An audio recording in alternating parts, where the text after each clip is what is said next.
Hello, everyone. Good morning, good afternoon, everyone, and you're welcome to today's session of Career Chat with Nangla. My name is Nangla Marita, and I'm happy to be having you all today. Um, we are going to start right away. We are 5 minutes into the session. Hopefully, others can join us as the session progresses.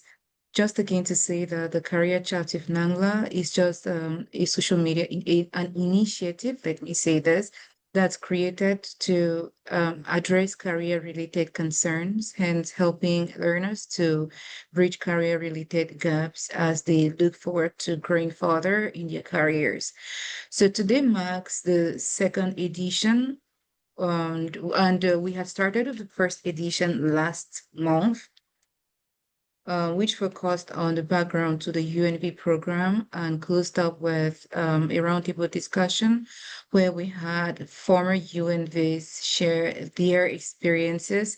And in today's session, we're more than happy to be walking you through the practicality of creating your own UNV profile and how to go about applying for a job, or more so what to expect right after your own job application. Once again, thank you very much for joining today. And I'm going to go ahead to share with you the agenda for today.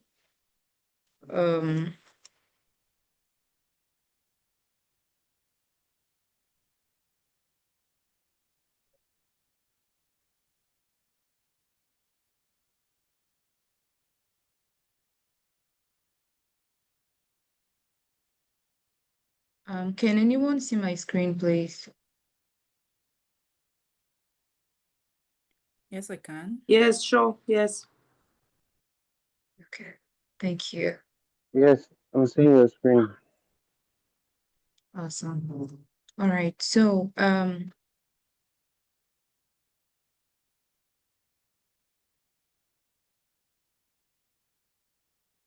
don't know if the slides are moving at all. Okay.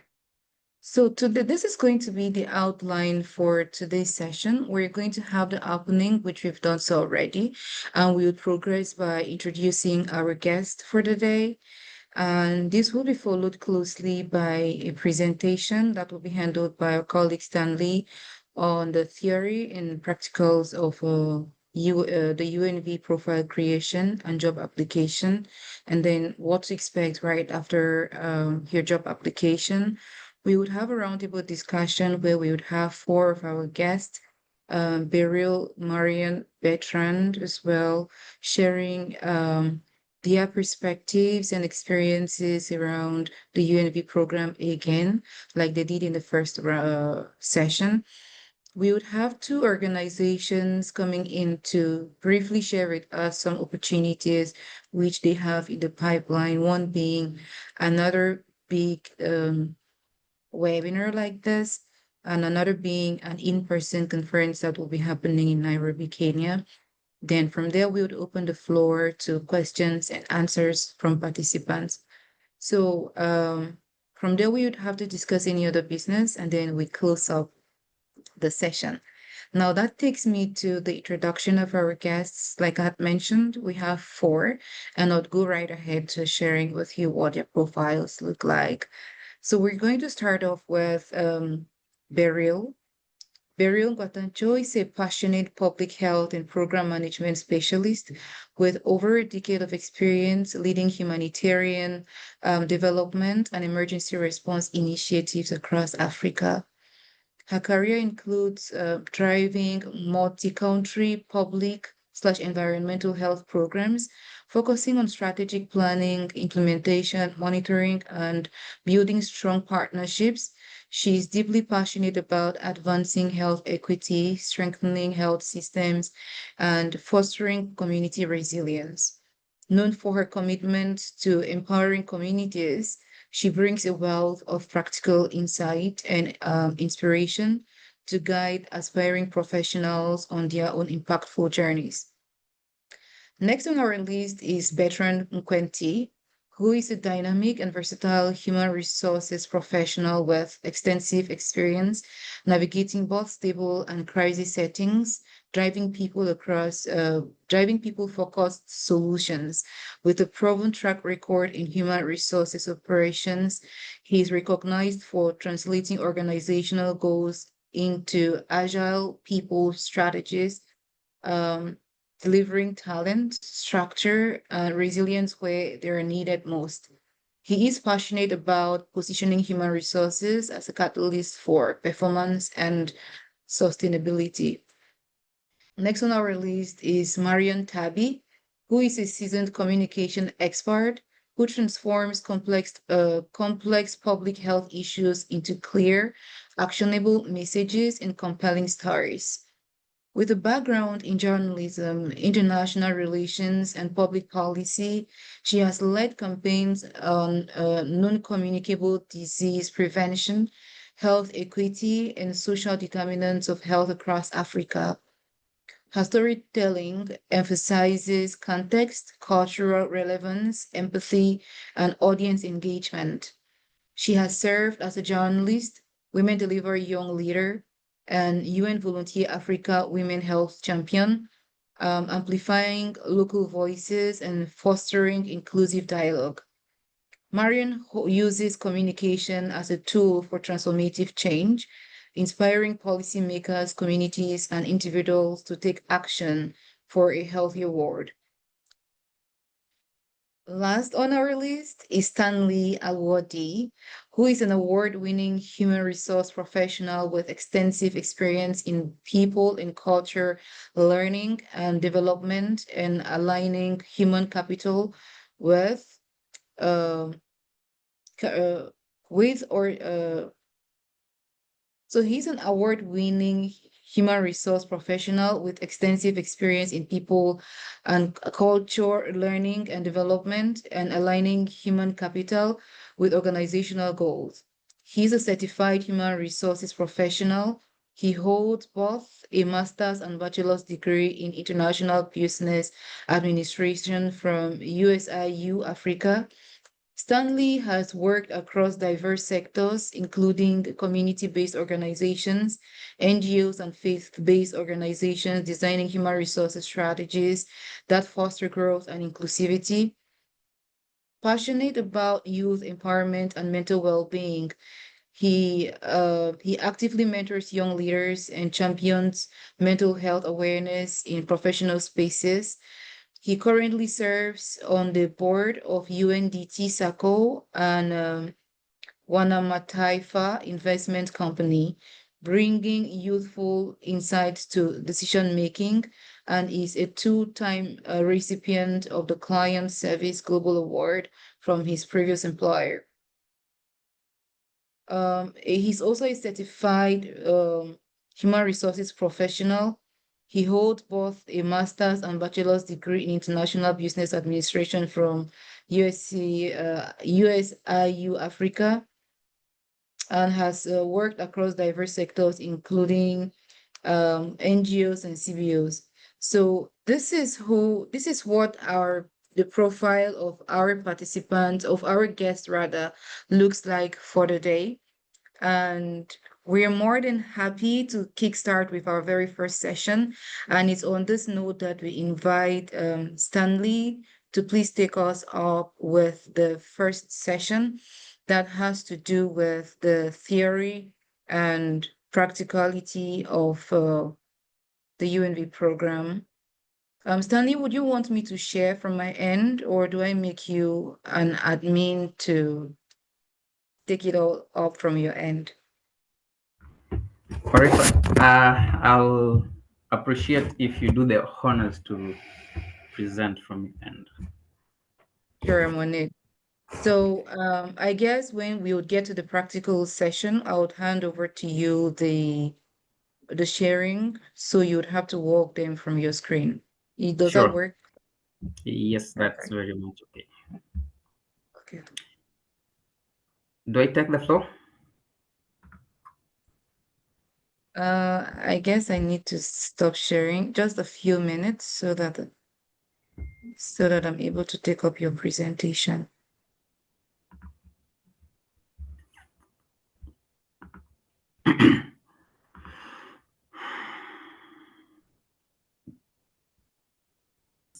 There is exposure. Yeah, there, Marita, there. I'll start from there. Okay. So there is, you get the experience, the exposure, you get networking, and this, knowledge. It's a platform where you get to interact. And I want to tell the participants, with my colleagues here, we're in different parts of the world, but we are connecting through our, uh, being colleagues, and getting to interact in different platforms. So you get to network with people across the globe. And then there was a question: does UNVs convert to staff eventually? It is not a guarantee, but I can say 80%, because now with the employers or project managers will prefer someone who has the knowledge within the system to be converted. And I can tell you for sure, the skills, knowledge, and experience gained within the system will give you an upper hand. The other thing is that it doesn't have restrictions. If you happen to join the system, you will get to understand the different contractual modalities as displayed on the screen. So there are restrictions. Maybe you're moving from, let's say, for example, a general staff to a professional staff. There are restrictions. You need to do exams, but as you are volunteer, you don't really need to do those exams. You can simply move from volunteer to a professional staff. As online volunteer consider substantive staff or volunteers, it is not considered. Again, it is a short-term engagement, not more than 3 months, and at the end of the day, you will receive a certificate of service, and it will, with that, it will give you more leverage when you're applying for on-site as well, because when they look at your profile, maybe, for example, you participated in a campaign to deal with the African Climate Summit 2025, and someone in UNEP Communication Division wants someone to help them in the campaign when they're moving towards the UNEA, I think 7, they'll consider you. So it's also a good platform that you want to engage yourself. Am I considered for other assignments when my profile has been rejected? It's not rejection, but you're not successful. No one has rejected you, just not successful. So you're very much legible, and keep trying. Is a UNV a full-time job? As again, depends with the office. If you're required in full-time in the office, you'll have to dedicate your time, because it is there is a contract you've signed, and it comes with conditions of service. It can be short-term, long-term, 3 months, maternity cover, also depends. Again, the other thing that I think was raised, I change my profile when I'm applying for opportunities? Yes, this is something that you should be doing, and the change is real time. If you change your name right now, it will happen right now. So if your profile has been downloaded today and you change it in the next minute, you apply for another job, it will reflect the new change. So that you should know. I thought that is something that from the previous feedback, I should cover before I begin the session. It will answer some other concerns that you may have when going forward. So as I said, within the UN, there are different contractual modalities. One is a staff position, which ranges from general staff to a professional staff. It depends, and there's different steps depending on the kind of job that you're applying for. We have contractors. These could be from outside the system or within the system. Majorly, they are to help UN achieve their goals. Maybe, for example, they want some, they contract, cleaners, they contract engineers, they contract some security services, business services, uh, you know, and such like. Then we have internships. Keep this in mind, which I'll use it later. The internship position, also check on the platform, the inspira.un.org. It also presents a very good opportunity for you to engage with the UN, and I'll tell you the reason why. For modalities, we have the local position, international and national. So if you are applying for an international position, don't apply for an international position within your country. That is meant for other and not nationalities other given than to international for that international country. staff members. And If then we you're have applying for a JPO's national, junior don't apply for a position. national position This in another is country. It's meant professional for for the locals of that graduates country. or So we have institution of higher different education, modalities, and advisor, you are expert, engaged specialist, depending with the youth, donor country and university. it's also And with global. this, Then we previously we have used to now have the volunteer program which accommodates both international and international. Next slide, age please, Marita, or the motivational statement. It is a brief, thoughtful, structured, and contains showcasing your skills and experience. So you really need to be very structured and know what you're bringing forth, because it introduces you to employer, and as I said, it highlights your relevant skills and experience, and to convince someone that you're the best fit for that opportunity. Does it do? It's first impression. It shows your personality, highlights your skills, and demonstrates who you are, and uh, to position you to stand out from the rest. So be very, structured. Be very keen on how you putting things forth, so that you can uh, be well considered. Then the next is now,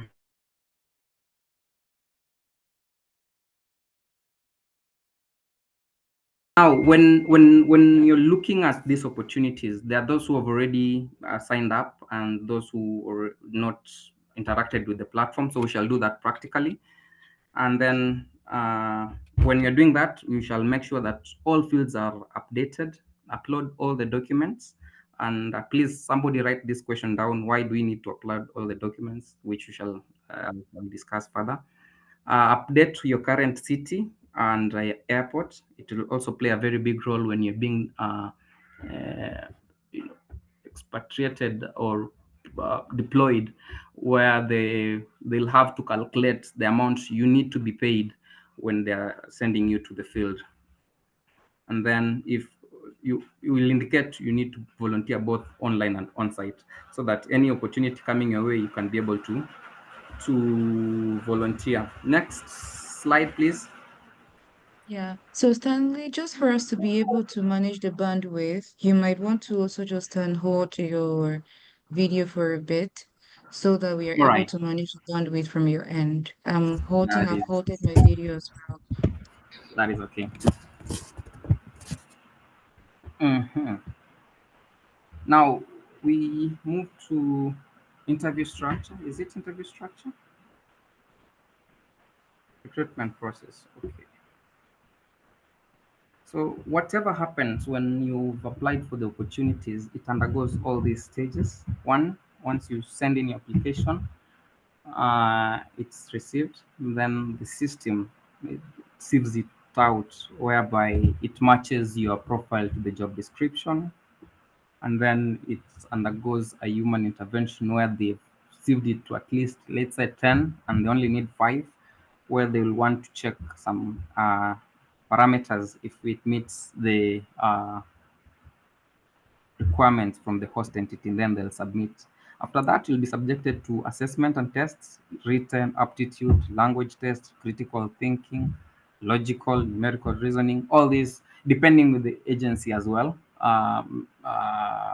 There are those which will not take you through the assessments and will simply go direct to the competency-based interview.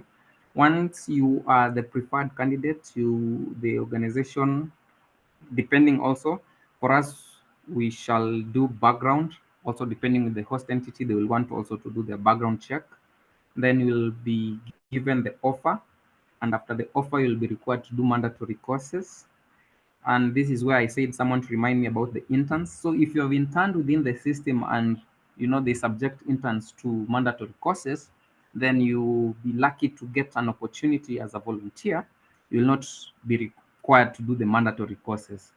Or if someone has been an previous employee, sorry, then you'll not be required to. You'll be exempted if you produce those certificates that you did those courses. Then you will sign the contract. You'll undergo induction, and these are indicated family or family non-family duty station, just to bring you to speed. When you see family station, It's also after. your family and non-family, you cannot move with your family. Case in example, Somalia is a non-family duty station, Iraq, South Sudan, Afghanistan. I think that rings a bell.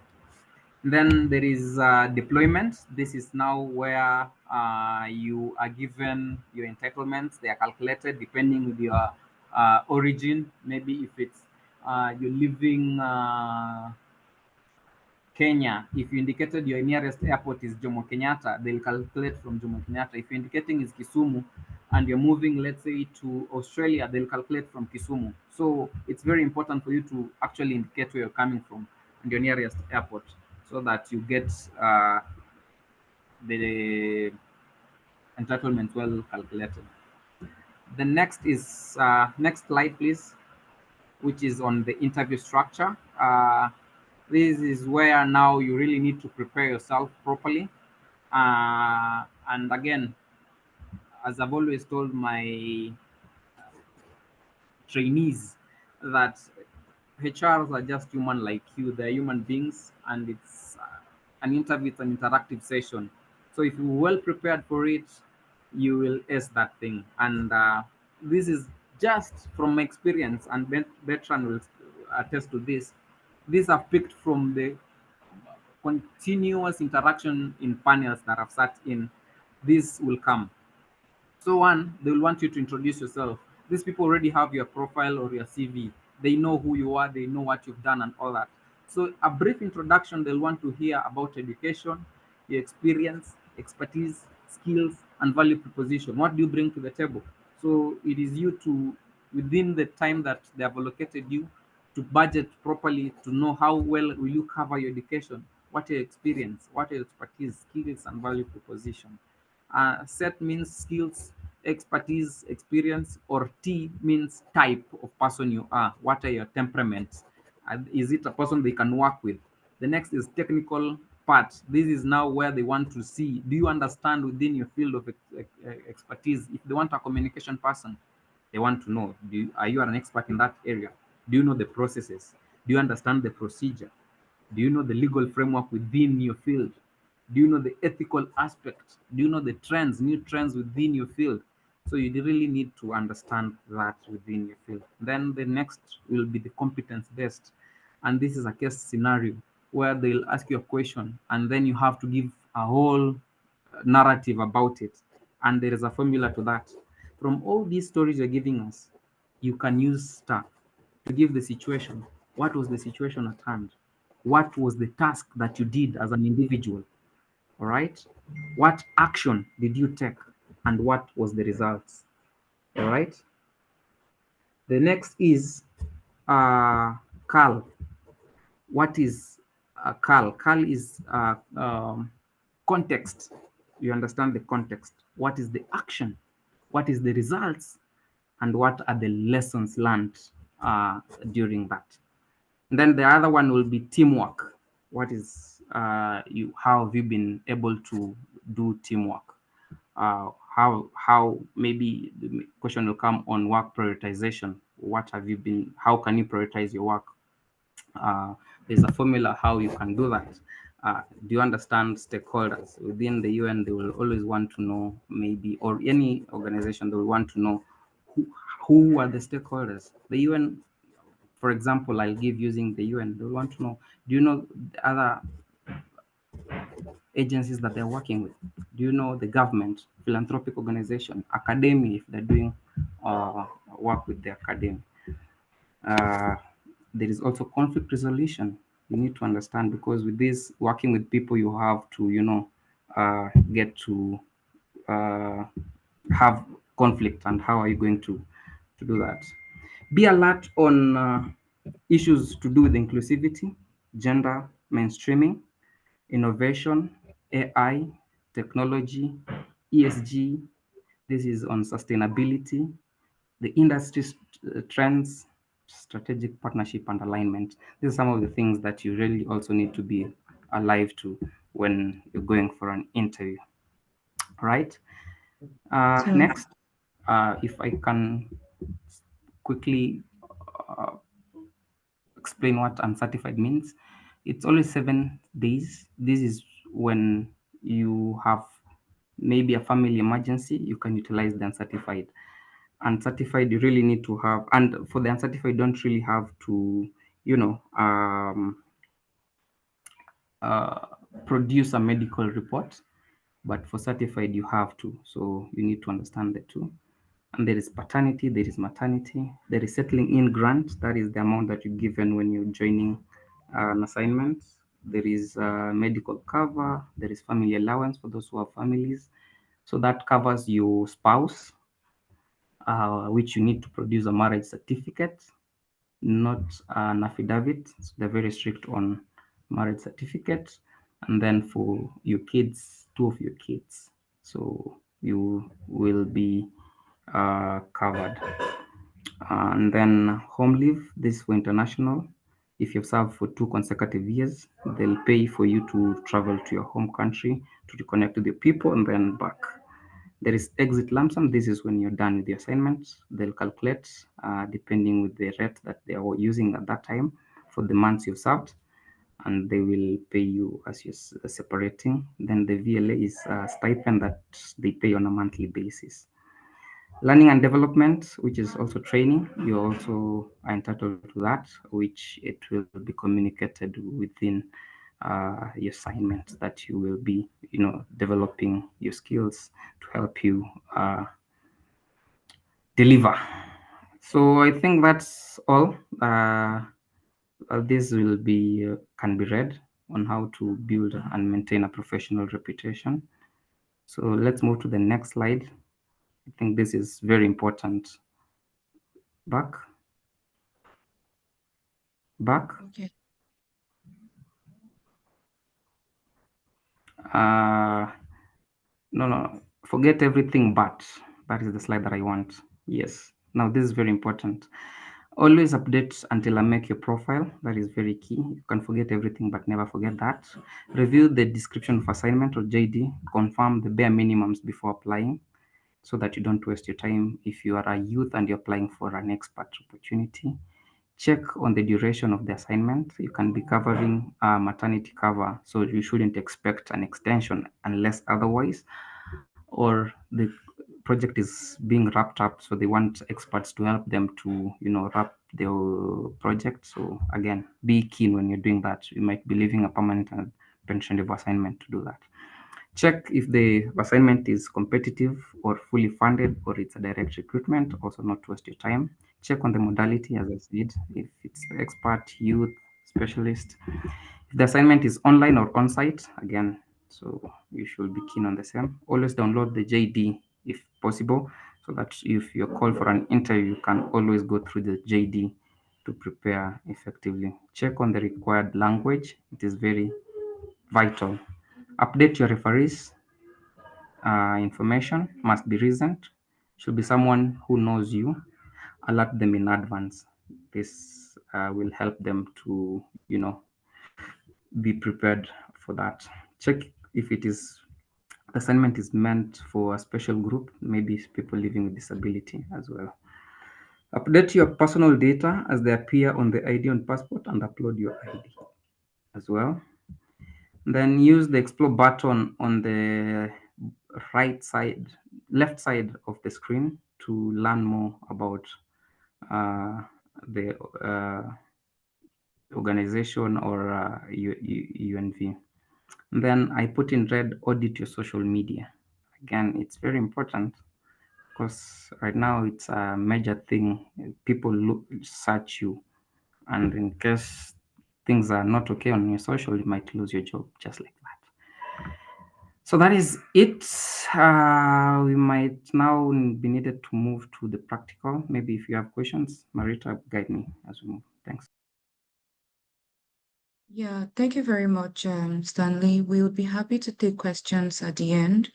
So I'm giving you the host rights. If we could kindly go to the session on UNV profile creation and how to apply for jobs. Are you ready from your end to take on that? Participants, this is the UNV platform where you can, log in and interact with the platform. So on your top right, we have the login and sign up button, where you will be able to put in your credentials, where you will put in your email and then your password.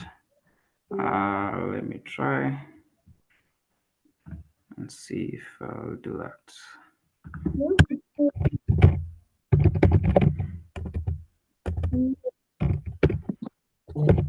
Uh, while um while Stanley is trying to log in, like you see, you can kindly put your questions in the chat and we'll take them once his session is over. And as we go on with the practical session, if you have any questions, please feel comfortable to just drop your question in the chat. And my colleague Beryl will be happy to take up the questions, especially those which pertain to the session, so that you have them addressed instantly. So I guess Stanley will take you again through how to create a profile before being able to log in as such. So I think he'll speak to that. So over to you again, Stanley.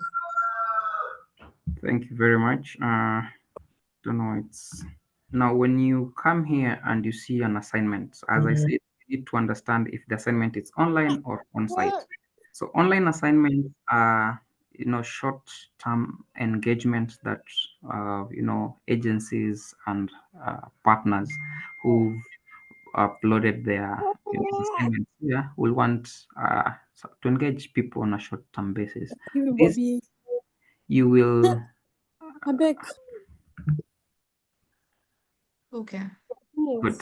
So just need to understand online and on-site assignments. If you're not interested in maybe online, we have a filter function here where you'll just come here and then click the on-site online one, and it will give you. You'll apply filter. It will only give you the on-site one. Again, we're using that function. You can come here and say you want maybe an assignment within your profession, communication engineering, HR and such like. You can select a country. You can come here and select your own country, or if you're interested in a certain country, you may be interested to come work in Kenya, or you want to work in Uganda, you want to work in Australia, you will do that. There are categories. Again, instead of you wasting time, the assignment, everything is uploaded here. So for you to get a specific assignment, if you want to be an international expert, international specialist, or national within your country, you will click and filter so that you don't get bombarded with a lot of information. There is areas of expertise. Okay, can choose host entity. You'll be interested to join a certain host entity. That is what we'll do, or language. So you'll do that and then apply filter. Let me choose one of the description of assignment so that we can also interact with that properly. This is a marking scheme, if I may say. So before clicking apply on your top right on the green button, peruse through this page to understand. Here, I don't know if you can see my screen, what I've highlighted. They indicate if it is fully funded, if it's competitive recruitment, they will indicate here. And they'll also indicate the end date. Okay.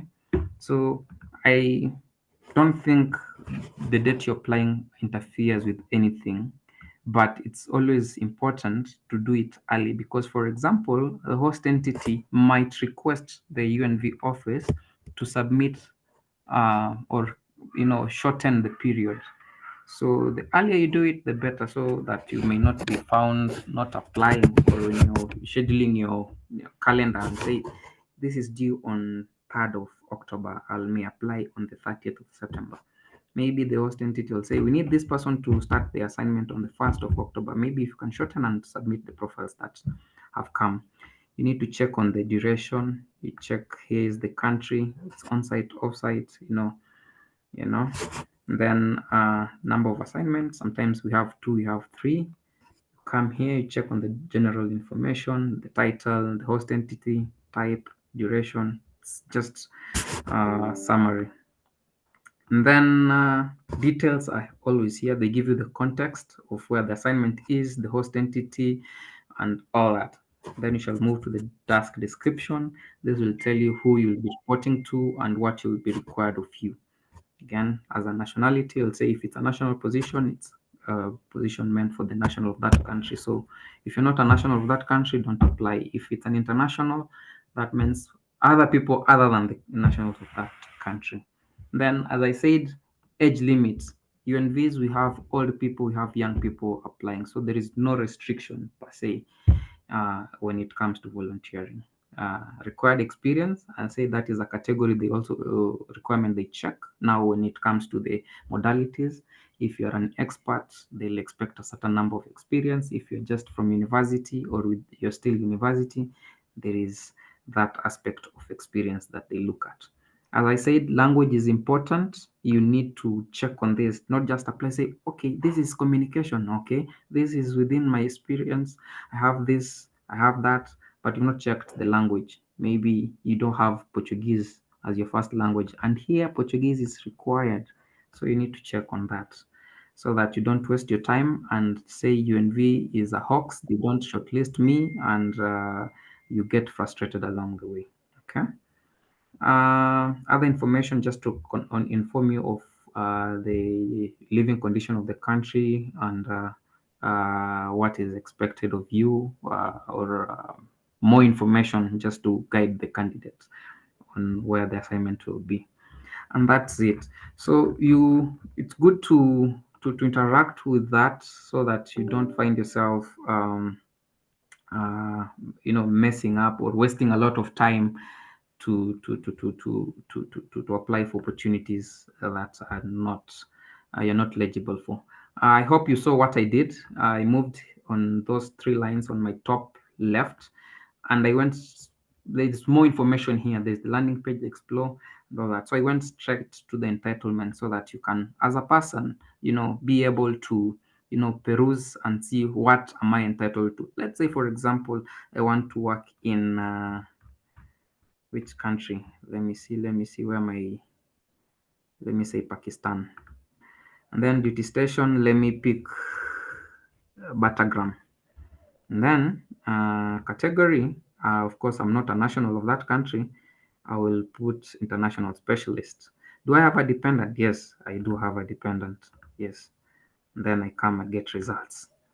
It gives me results. What am I entitled to? For entry lump sum, I'll be given 4,000 USD, and this is always paid in two halves. One, the 2,000 USD before you travel, and 2,000 USD once you arrive at the duty station. And again, as I mentioned, lump sum provided based on route for travel and the duty station of repatriation. So make sure your information that you're uploading in the system is correct. Then there is the volunteer living allowance, the stipend that will be given to you. Then there is your learning. There is annual leave, that's 2.5 per month. There is insurance, well-being differential because it's an unfamiliar duty station. There is home visit for international. So if you've served for 2 consecutive years, you can be able to travel back to your family, and you know and again, uh, it is just legible once you have served for 2 consecutive years. If you have a break, maybe you've served for 1 year, you had a break of a month, then you came back, it is not consecutive. So you have to be 2 consecutive years. There is the family allowance. You can see that travel for dependents. And this will only happen, travel for dependents will only happen if you provided the information upfront. You can't, buy tickets and do that and then send to UNV and say, I've bought tickets and my dependents are traveling. No, they will not reimburse. They will only do that once you have provided that information upfront. Then there is end of assignment.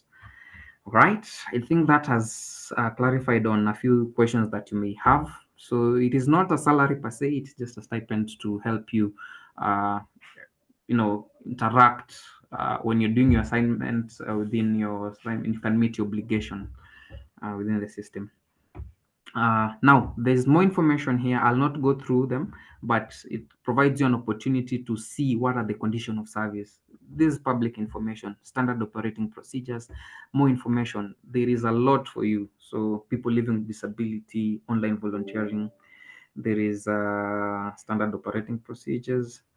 There is UNV are very structured, and they have been kind enough to provide these resources for you so that you can read. There is a lot of information here for you. It's public information. So by the time if you Velda, Velda, can you mute yourself, please?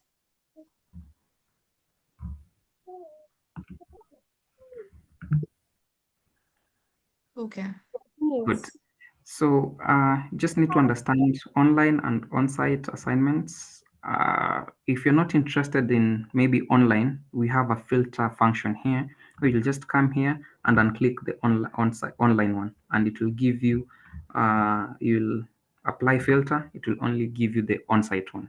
Again, we're using that function. You can come here and say you want maybe an assignment within your profession, communication engineering, HR and such like. You can select a country.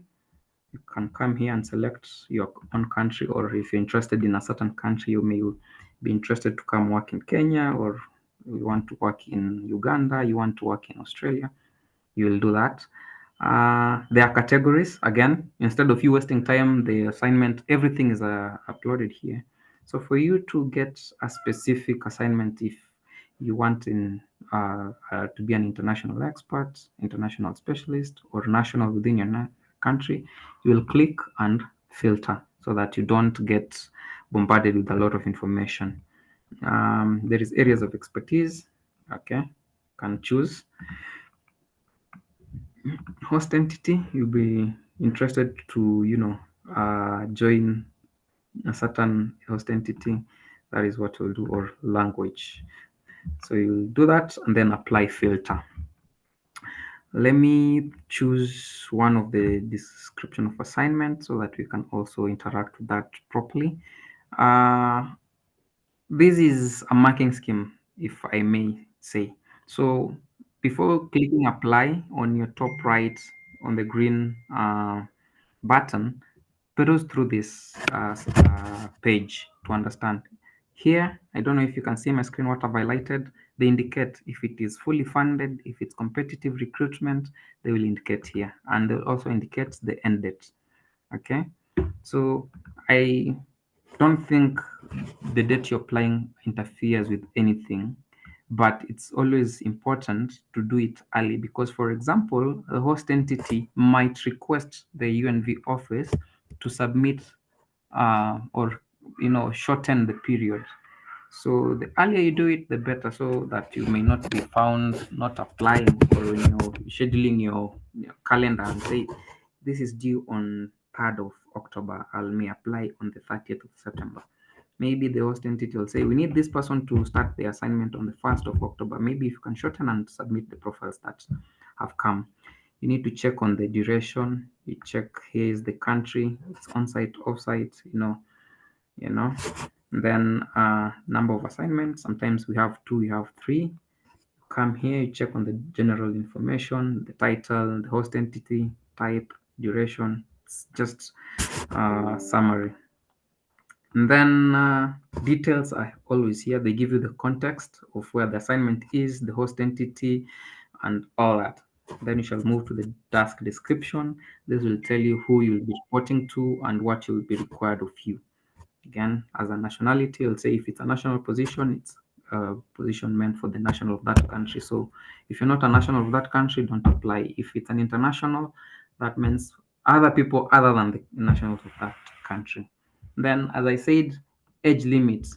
UNVs, we have old people, we have young people applying. So there is no restriction per se when it comes to volunteering. Required experience, I'll say that is a category they also requirement they check. Now, when it comes to the modalities, if you're an expert, they'll expect a certain number of experience. If you're just from university or you're still university, there is that aspect of experience that they look at. As I said, language is important. You need to check on this, not just apply, say, okay, this is communication, okay, this is within my experience. I have this, I have that, but you've not checked the language. Maybe you don't have Portuguese as your first language, and here Portuguese is required. So you need to check on that so that you don't waste your time and say UNV is a hoax. They don't shortlist me, and you get frustrated along the way. Okay. Other information just to inform you of the living condition of the country and what is expected of you, or more information just to guide the candidates on where the assignment will be, and that's it. So it's good to interact with that so that you don't find yourself uh, messing up or wasting a lot of time to apply for opportunities that are not you're not eligible for. I hope you saw what I did. I moved on those three lines on my top left, and I went. There's more information here. There's the landing page, explore, and all that. So I went straight to the entitlement so that you can, as a person, be able to peruse and see what am I entitled to. Let's say, for example, I want to work in which country? Let me see where my, let me say Pakistan. And then duty station, let me pick Battleground. And then category, of course, I'm not a national of that country. I will put international specialist. Do I have a dependent? Yes, I do have a dependent. Yes. And then I come and get results.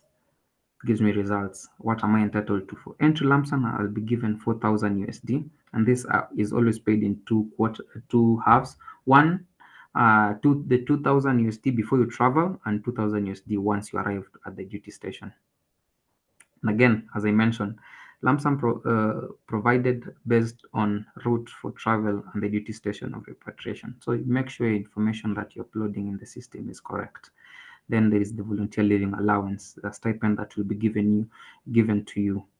Then there is your learning, there is annual leave, that's 2.5 per month. There is insurance, well-being differential because it's an unfamily duty station.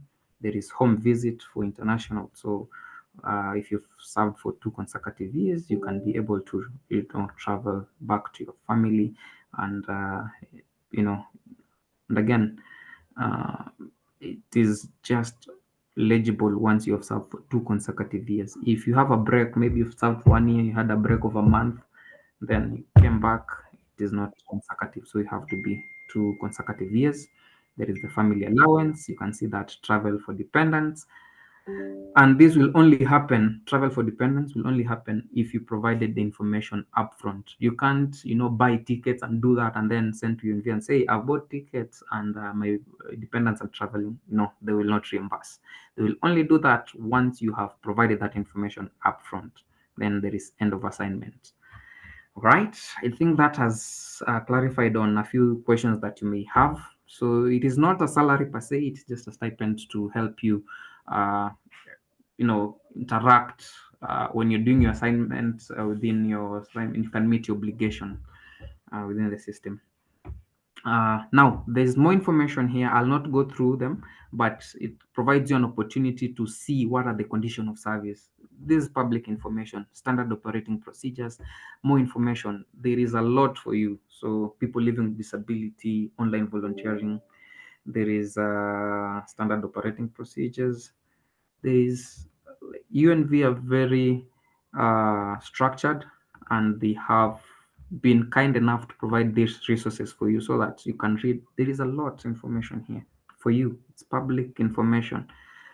So by the time if you are joining, at least you're not green. There is leave attendance form, inventory. This is for serving volunteers. But if you're very much interested, you can read through and it will guide you. Marita, I think that is all from me. Maybe Yeah. can Yeah. guide. Yeah, I think we're good. But again, I think you can on stop sharing your screen, and then you try logging in and come back on again so that we can see how participants log in after logging, because the intention is to also let them see what does it take for you to create a profile, what are the details, and then also it may be good to also see what a field profile literally looks like. Are you able to do that? maybe in another 5 minutes before we move on to the next thing. Like All stop right. sharing and then try to check if you're correctly inputting your password. And then if you're done logging in, then participants can be able to see what this profile looks like and then practically. All right. Good. Uh, Let me So try that. while Stanley does that, I just want to say that the window, the portal where he's been able to show you how to access materials, we're going to drop that in the chat so that you can click. For those who don't have that yet. Okay, so I think in the interest of time, we will have to move on like very, very quickly so that we can manage with time. But as he's managing, I would like to bring on board a special guest who is, we've not introduced him yet, and we're very excited to have him join us today. Referring to Professor Paul Armand Menye, who's also a lead. We call him the UNV boss in Africa as well. I may like him to come on board to give us a little insight about this entire phase. And again, yeah, then we can take it up from there. So it's an absolute honor to welcome Mr. Paul Armand Menye to our session today. With over 18 years of leadership in international development, Mr. Menye currently serves as a regional manager for UN Volunteers in West and Central Africa, where he champions volunteerism as a powerful force of social transformation. His career spans strategic roles in UNDP, NGOs, and global institutions, always with a focus on empowering communities and driving impact. He holds advanced degrees in strategic management and organizational psychology and is currently pursuing a PhD in diplomacy and international relations. Beyond his professional achievements, he's a published author and a passionate advocate for trust and intuitional performance. Please join us, welcome warmly a visionary leader whose journey inspires purpose, excellence, and service. Thank you very much, Doctor, for joining us today. Would you want to unmute your mic and share with us a thing or two before we move on to the next phase of this? Thank you. Thank you very much, Marita. Thank you, Stanley, and thank you all of you present in the meeting. It's a real pleasure joining you today. I had a chance to spend some time watching the presentation of Stanley. Very well prepared, very good job. Actually, I think you're doing a lot of our job. And I'm very grateful. I think I will echo it to internally and even see how the team can liaise with what you are doing, because we have a world talent acquisition pool globally and in the region. But to see that there are people already doing what they are doing, it's really interesting. And I think maybe my team should just liaise with you to maybe rely more on what you are doing, to make things advance. So thank you very much for receiving me here today, Marita. Thank you very much. I know you've been doing a great job. So regarding profile creation for UNVs and also using these profiles for job applications, do you have a thing you'd want to re-echo in addition to what Stanley already mentioned? I know you've seen a lot of these applications. I know you've been working so hard as well in the African region holistically in line with guiding candidates or potential candidates on how to do this job. So would you want to say a little bit about this? Thank you. I mean, it's really, let's say, not only an interesting part of what we are doing, but also, especially looking from the candidate's point of view, I think it's also one of the most challenging. We were discussing, I think this was last Friday actually, with the talent pool team for West and Central Africa. the last couple of years, 35,000 people actually register in the poll. 35,000 people only for this region in the last couple of years. But if you also see in the last couple of years, last year we had like 3,000 volunteers in the region. This year will be around 3,000. So the 2 years, in the 2 years, we are around 6,000 people that were able to be mobilized, which means that it's a highly competitive area you are discussing. And it's really important to understand it, that you are going into competition. I think this should be the first thing that you are fully aware before even opening UVP or doing whatever. The first thing that should be clear to you is that you are going into a high level competition. That's the first thing.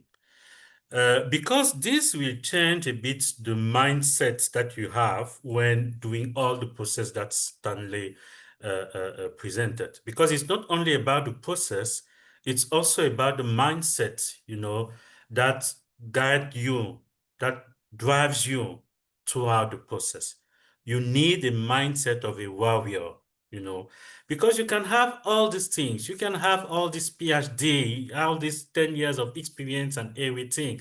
But if you come like, okay, I'm good at that. I already did it. It's very clear and obvious. So normally they should, at least me, you will be surprised to see somebody that you believe 10 times less than you being offered a position, and of course, you will believe that UNV is doing tweaks. Somebody told me, I know you are doing politics. No, we are not doing politics.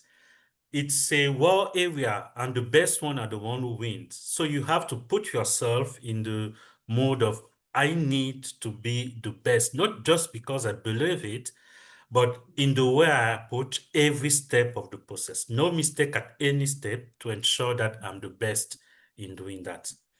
I think that's the first thing, the mindset that you need to have when doing the process. I remember during one of the presidential elections in one of the country in France, actually, long before the people were analyzing who is going to win and everything. And somebody said something that I found true, very true, especially in the UN.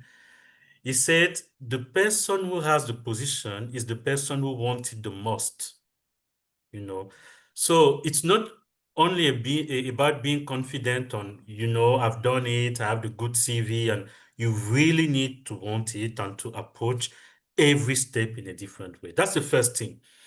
The second thing that is important, I will not go into what Stanley presented. He really did a good job. So I will try to bring other type of perspective.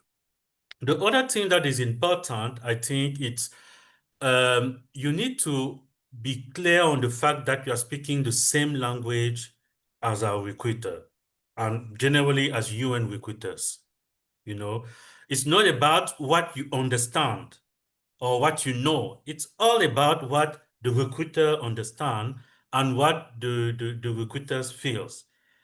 It's not the job of the recruiter out of the 1,000 applicants that they receive, to go and try to put himself in the shoes of each of the 1,000 profile. It's your job as applicant to put yourself in the shoes of the recruiters. And I mean, personally, being a high recruiter, I can see it. I can see people who just throw things that are very clear. When you discuss with them, things are very clear. They know what they put, but it means nothing to you as a recruiter. They have all these buzzword or things like this. Sometimes they make sense, sometimes they don't. But mostly, the recruiter, let me explain the mindset of the recruiter in UNV. We have high demand. Like this month, for example, if I take September, only for a region, I think we have like 150 position that we need to fill. Each position means 100 applicants, So the guys, they are there and they have us on our back. You need to recruit timely. You need to ensure that everything is done, because the UNDP or WHO or WFP, they are waiting for the person on the 1st of October. This is the mindset, the environment under which they are operating. So they receive all these candidates. They will go for the candidate who is clear to them because they don't have time to try to go on. What does this mean? Oh, how should I understand this sentence? How? It's your responsibility to ensure that you are you are as clear as possible to them first, and that the way you put it is a way that they can understand, is the way that speaks to their needs. I think this is the second point that I want to emphasize. The third point is I heard the presentation of Stanley also around the competency-based interview. You know, the process, once we have the applicant, we first do a first selection. It's really important that when you do the application, we can find some of the keywords, some of the key skills, some of the, some of these things appearing in your CVs, because this is what will make the difference between you and the other for the long listing. Once we have the long listing, then we go to the short list, which is generally done by a specific team. It's one or two people. They really look into detail. I mean, there is only one thing, which CV is matching the closest to job description. They don't have time to go into whatever you want to explain. Only one thing, and they have to make decision in like 5 minutes, 10 minutes sometimes. You have to bear all these things in mind. For some complex position, yes, they might need some more time, depending also of the level of applicant. But this is how they operate. And then they will send like 5 to 10 CVs to the host entity.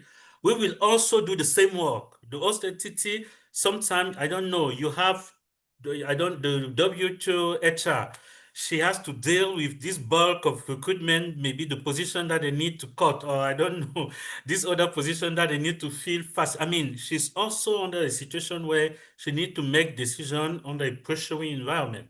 So she looked quickly at what's very clear, what's very straightforward, in terms of quality CV. This is how the decision is made. And then she sent the 5 or 3 CVs to the hiring manager. We say, okay, these 3, let them put them in the interview. For the interview, what is my recommendation is never prepare alone. Take time to connect with people and try to see. I'm always very surprised when I see all these people who prepare for the UN things alone by themselves. I mean, it works, but in general, my personal experience, I mean, I did it also because I started as UNV in the UN.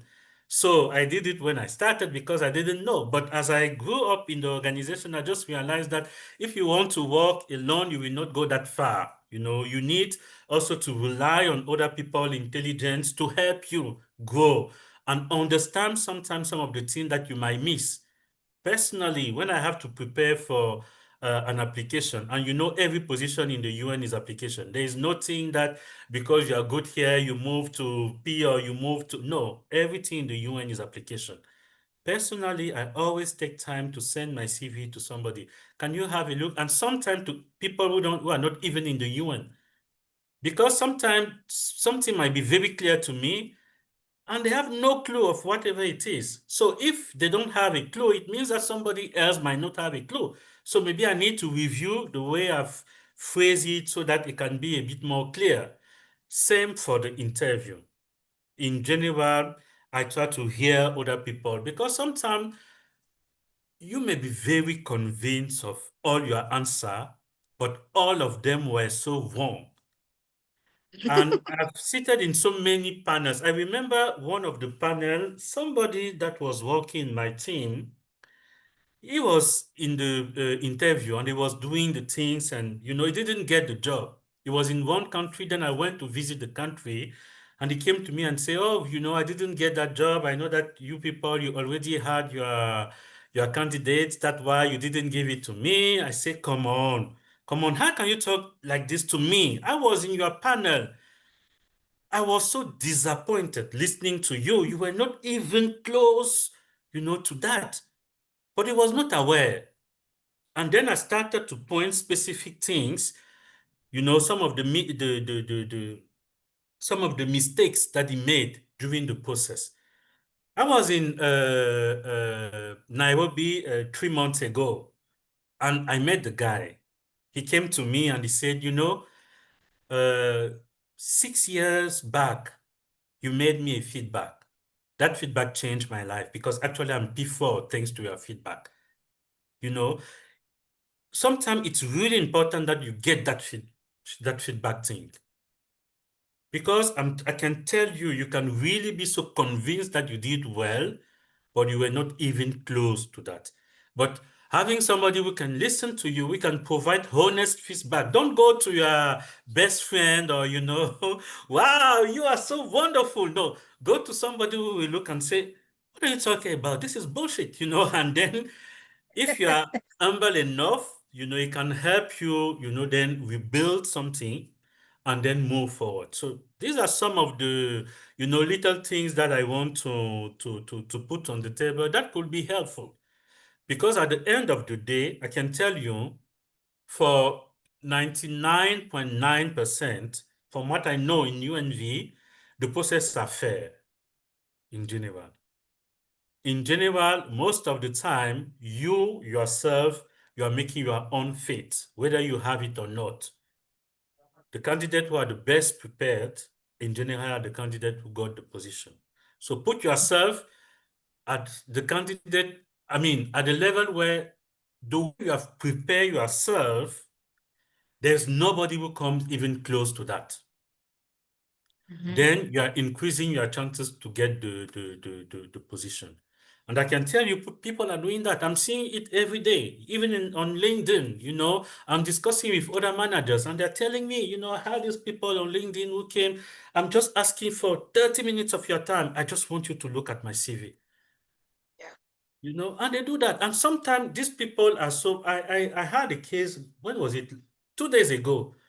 And I told the lady, please, I don't know her from nowhere. She just, I don't know, came to LinkedIn.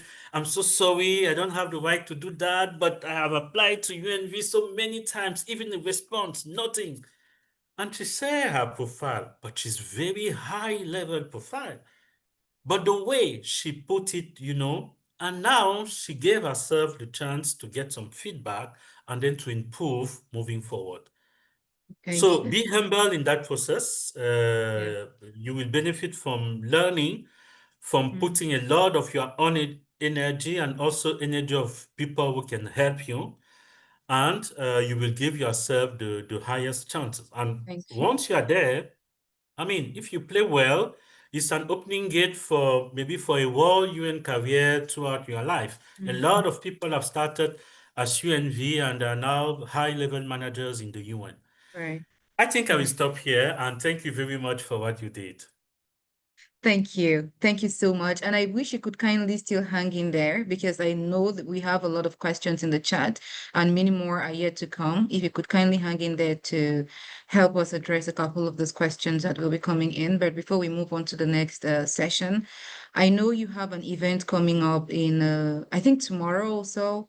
Are you able to talk about this? Perhaps you might have other people here who would like to take part in this session while Elodia, kindly, could you please drop the flyer of this event in the chat box so that it allows others to have access to it?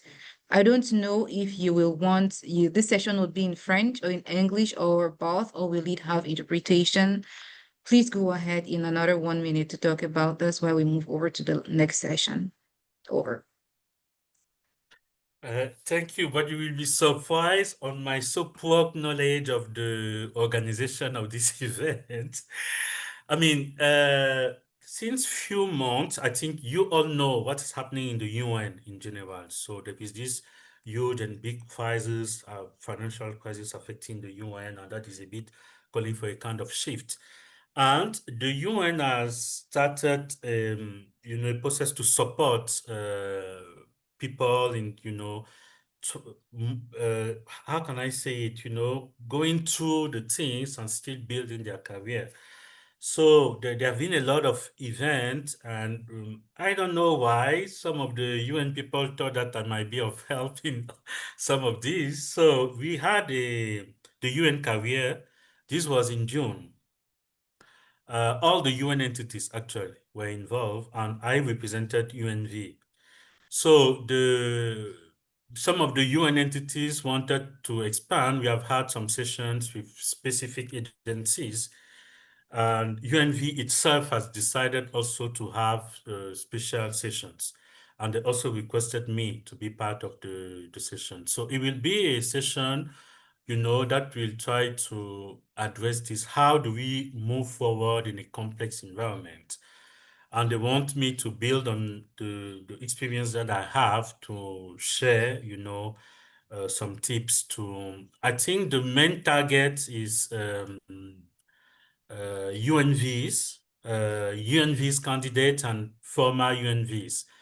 I don't know if it's open to external, but I advise to apply because there is a registration link. I don't know if that was shared to you. Try to register. I heard yesterday that there were almost 400 applicants already. So I don't know how the door will still be open, but this is the process that we are trying to do. I think it will be an ongoing process. I'm quite sure that it will not be the only session. It's a kind of master class on how you navigate, into some Yeah. of these things. Fortunately, I have some experience on this, so I will share Yeah. it. But I think there are other colleagues also who have some Yeah. experiences. So I'm expecting that there will be Yeah. another session. I can get some Okay. more information. It's organized by HQ, so I can get some more insight and maybe try to feedback you on that. But this is what I know. Thank you. Thank you so much. So there is a WhatsApp group. We've sent that link in the chat. Please kindly join that chat so that if Dr. Paul should have an update of an upcoming session that could benefit just everybody with different profiles, we'll drop that information on the Career Chat of Nangla WhatsApp group so we can all benefit from that. So that said, it takes us, thank you very much, Dr. Paul, already for making our time, but please hang in there. There might be a question or two you would have to attend to from participants. So we are going to move on straight to our brief roundtable discussion that taps into the experience of our colleagues who've been through the UNV profile or who are still in the UNV profile or who have grown through the UNV system itself. And I would want to start off with my colleagues, Beryl and Marriane, with my first question. I'll be shooting at you. So, Dr. Paul and Stanley have really talked a lot about the UNV profile itself. And again, I understand that you all were not in your different panels, but like you said, the person who tries most, the person who really, really prepares most is the person who stands out, who gets the job. So what do you think really stood out for you? And what is it that makes you feel that made you qualify for your UNV role? So maybe I start off with Beryl and then Marriane. Okay, thank you. I hope you can hear me. Sure. Okay. So, thank you, Marita. First of all, even though I actually wasn't on the panel, of course, I believe what stood out and what qualified me for the role was the combination of relevant technical expertise, I think, and proven field experience. I had already spent some years working in the public health or in the humanitarian sector, so I was able to, I believe, demonstrate what I understood, given some realities on ground, So I was able to actually explain more on that. So the interview was competency-based, of course. So I used a lot of concrete examples, what I did, what I learned, and how those experiences actually shaped not only my decisions, but that also of leadership or my supervisors and the organization at large. So that I believe also helped me to get the role. And I also want to believe my application reflected, had strong alignment to the UNV values, adaptability, teamwork, willingness to serve, and all of that. And beyond the skills on paper, I think I was able to show that I was ready to contribute and to learn and to grow through the experience. And then finally, also there's persistence. like many of you or many others, people have been applying. So I have applied for, I don't know, I cannot even count. I had been applying for several of such positions. So what kept me going was the belief that my background or my profile match or would match subsequently the needs of whichever role I was applying for. And eventually the right opportunity came along. So I think it's important, like Dr. Paul mentioned, to make sure that your profile actually speaks to the terms of reference or the job itself so that you can actually be shortlisted. So I think that's what I have for now. Thank you. Thank you very much, Beryl. That's exactly it, getting prepared and also getting ready. So over to you, Marriane. What really made you stand out to your understanding? Thank you, Nangs. I hope you can hear me. It's a pleasure Sure, to five be on on five. this panel with Dr. Paul and all of you as well. What I want to say, I'm going to speak on two fronts. I believe like during the last session, I made mention of the fact that I have served as a national UNV and also as an international UNV. As a national UNV, apart from the things that Beryl mentioned in terms of like readiness for the questions and application, what I want to add to that is the fact that I did a lot of research on the organization that, I'm applying for. Mhm. In during the national program as a national UNV, I'd applied as a comms and journalist background. I applied for a communication role, but because of like the intensive research that I did on the organization, in this case WFP, that I went through the program, what they are doing, what their expectations, their vision, their mission. Mind you, I was taken, but I during my panel, they made mention of the fact that I knew too much about program, so I'm going to work in the program section. You Right. understand? So I Yeah. was flexible. They made mention of the fact that I could do communication as a program. I was taken as an M&E. I did not do M&E in school, but because of what I learned and what I was giving back to them, giving what I've learned in terms of research. And this is the same case with the international UNV role research. What I do most of the time is after the short listing and the long listing, when it's time for the interview, they send you an email with a list of names of like the hiring manager, I think Mhm. the independent panel, and maybe three people. What I do, I Mhm. take each of those names and I Google them. I search them. I look at their interest. Apart from the organization, like what's their work ethic like? I just Google and I do my search on LinkedIn to be able to, Yeah. speak the organization language Yeah. apart from like giving my skills and relevance to the position. I want to be able to bring what they are expecting. So that's what I would like to add to what Beryl has said. Thank you. Thank you very much. I mean, that's something that's very, very important to do. A lot of people do not look at that angle. I do that all the time. For those who have their LinkedIn profiles, I go ahead to look at who they are. Whether you're UNV, it's a UNV role or not, they always send that document to you. Look at the bottom. Just don't just be excited with the offer letter that has been sent to you. Once you're invited for an interview, for the most part, that document comes with it. So try and look at who's going to be on your panel if shared with you so that you speak to their minds and also to the area of work they are situated in, and then try to link that now directly to the job description and see where your ideas can find like a connection, a connecting point. Everybody's on the panel individually, but they know why they are brought on the panel. So I know that Stanley had said during his presentation that sometimes when you're long listed and eventually shortlisted for specific roles, um, you could also go through a written exam before a competency-based interview, or you can go directly to a competency-based interview phase, which of course was my case too.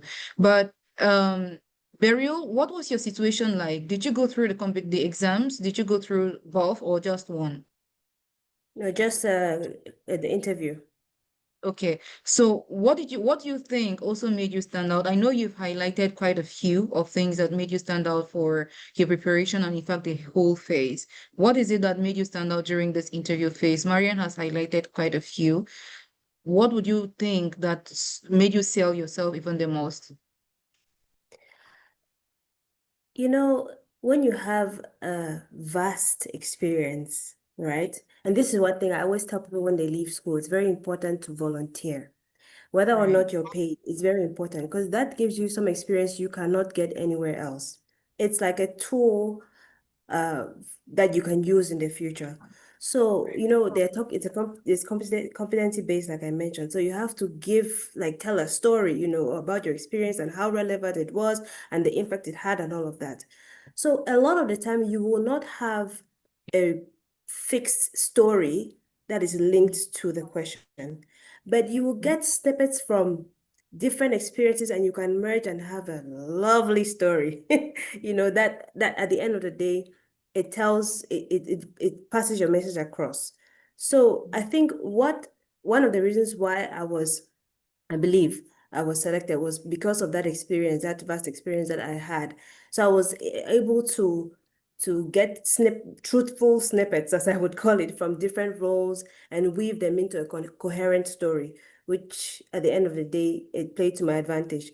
So and also the kind of examples that you use are also very key, very important. In my case, the example I used was COVID, you Right. know, and looking at the COVID time and then WHO, of course, then you know that, you know, that was just the best, the best example to use. So I think that you need to prepare, like has been mentioned over and over. You really need to prepare. An interview is not just a chat. It's true, the panelists are humans and all of that, but we're not chatting. You are supposed to try to sell yourself, make them be able to see what your CV couldn't tell them. Right. Yeah, so you need to be more practical in the way you sell yourself. So I think that was one of the reasons why I was selected for the job. Mhm. Okay.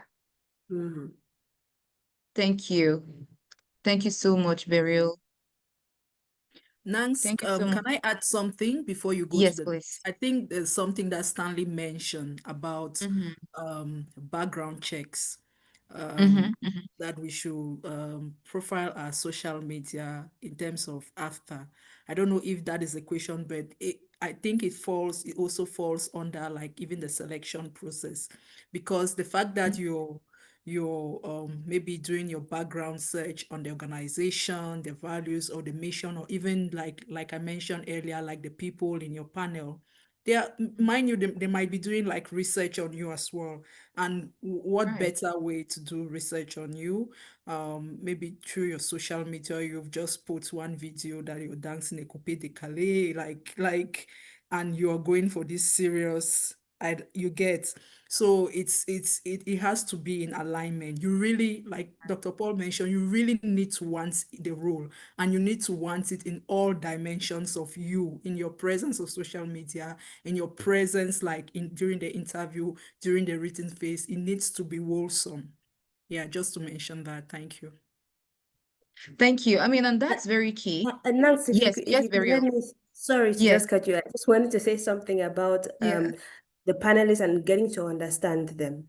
You know, it's not like you're trying to guess what they want to hear, but you need to try to put yourself in their shoes and then kind of have an expectation. What I did, first of all, my panelists, I had more women than men in my panel rather. So I made it a point to integrate the gender equality perspectives to my response. And you know, Right. at the end of the day, you could see the women shaking their heads and like, oh yes, this I like this. So it's just to say that you should be able to understand them.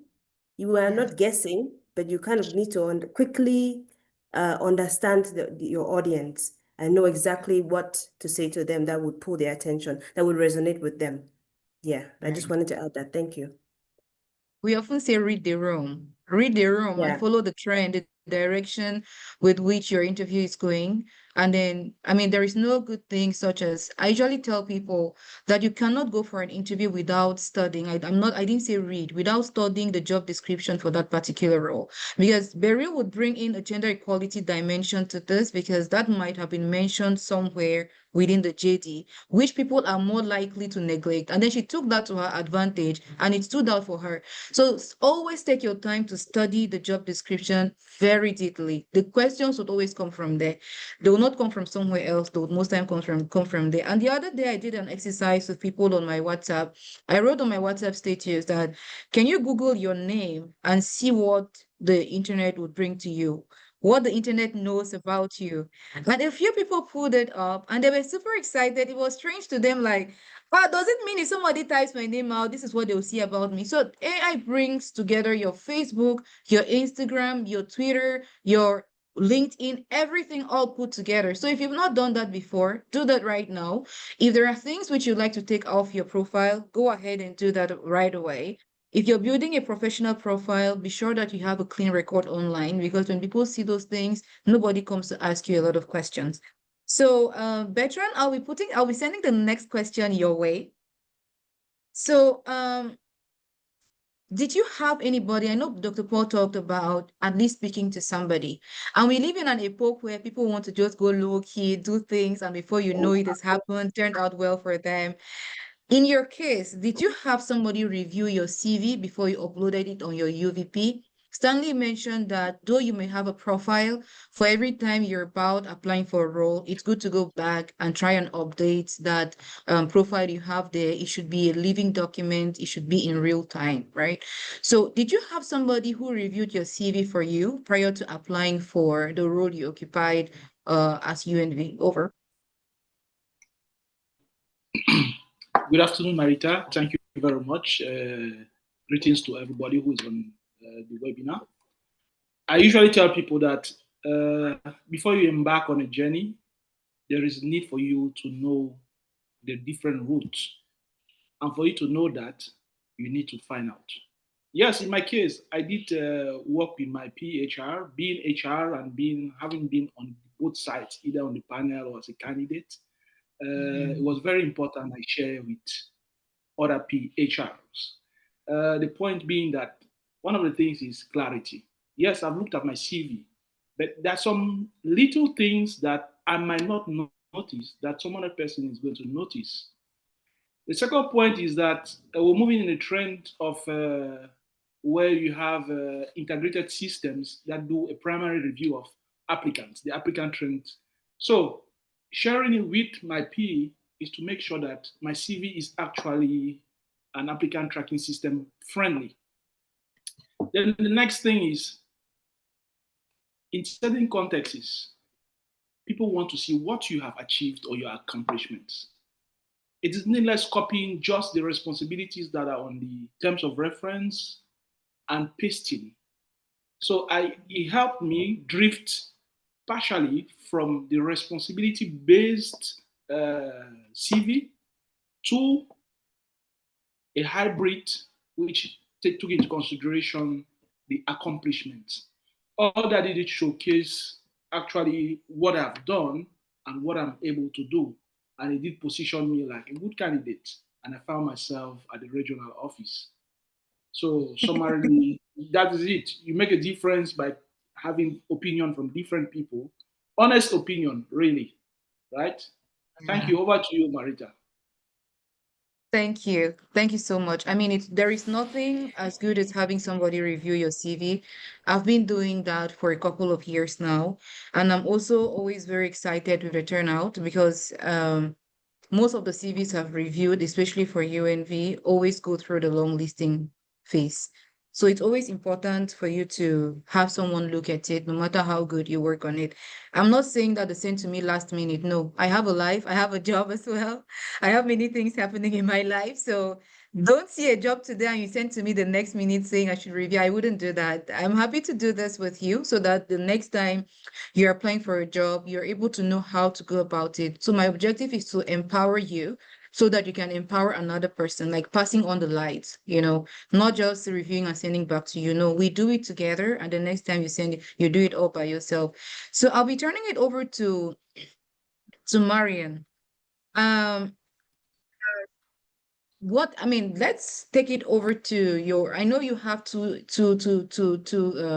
experiences being a national volunteer in Cameroon and an international volunteer out of Cameroon. So, what did you expect? Like, what was your experience after being I'll not say being shortlisted, but literally, oh, let's say being shortlisted. What was your onboarding process like? What were we've talked a lot about the exams and then the interviews.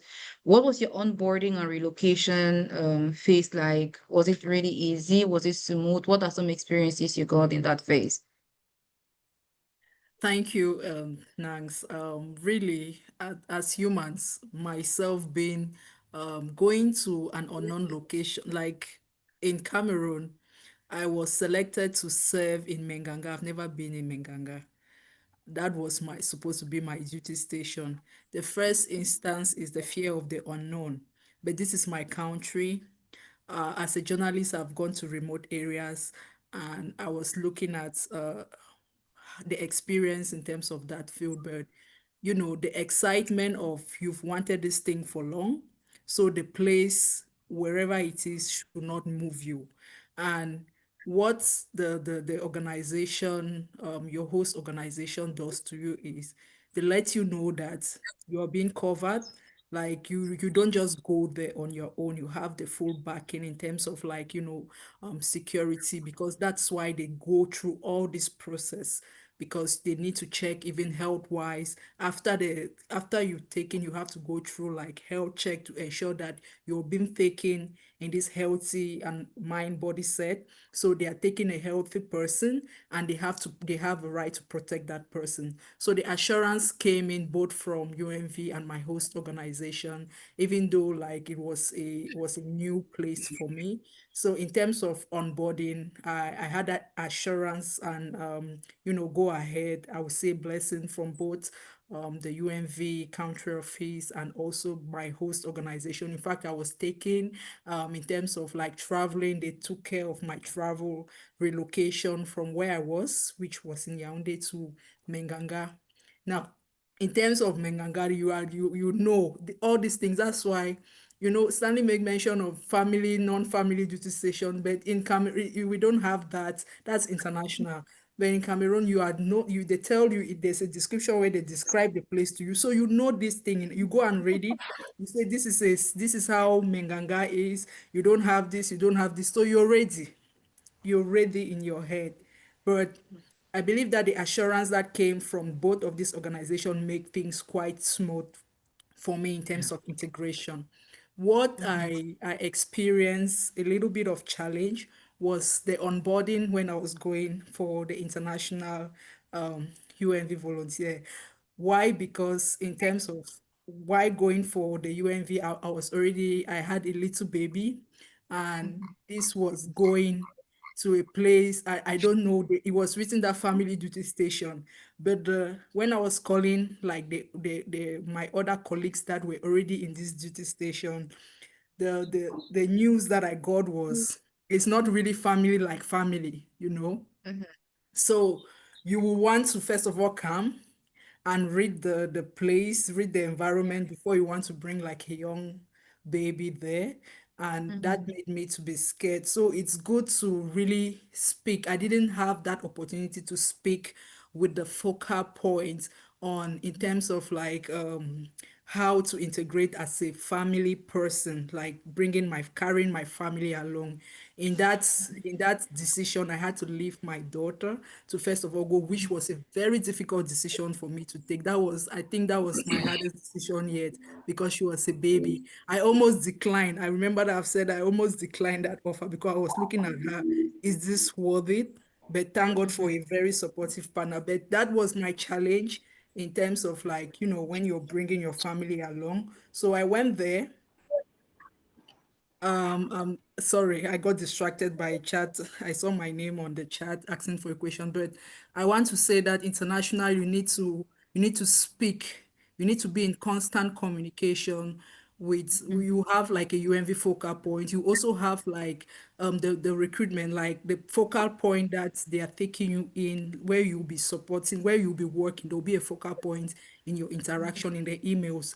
Speak to them in wherever, whatever issue. It doesn't matter if it's out of job, like I want to say, in terms of like you want to find out about housing, you want to find out about like connectivity. So feel free to ask all of these questions, because you need to have like a very clear mind of where you're going to, and because it's this balanced mindset that will make you to be, productive and active. So the onboarding in terms of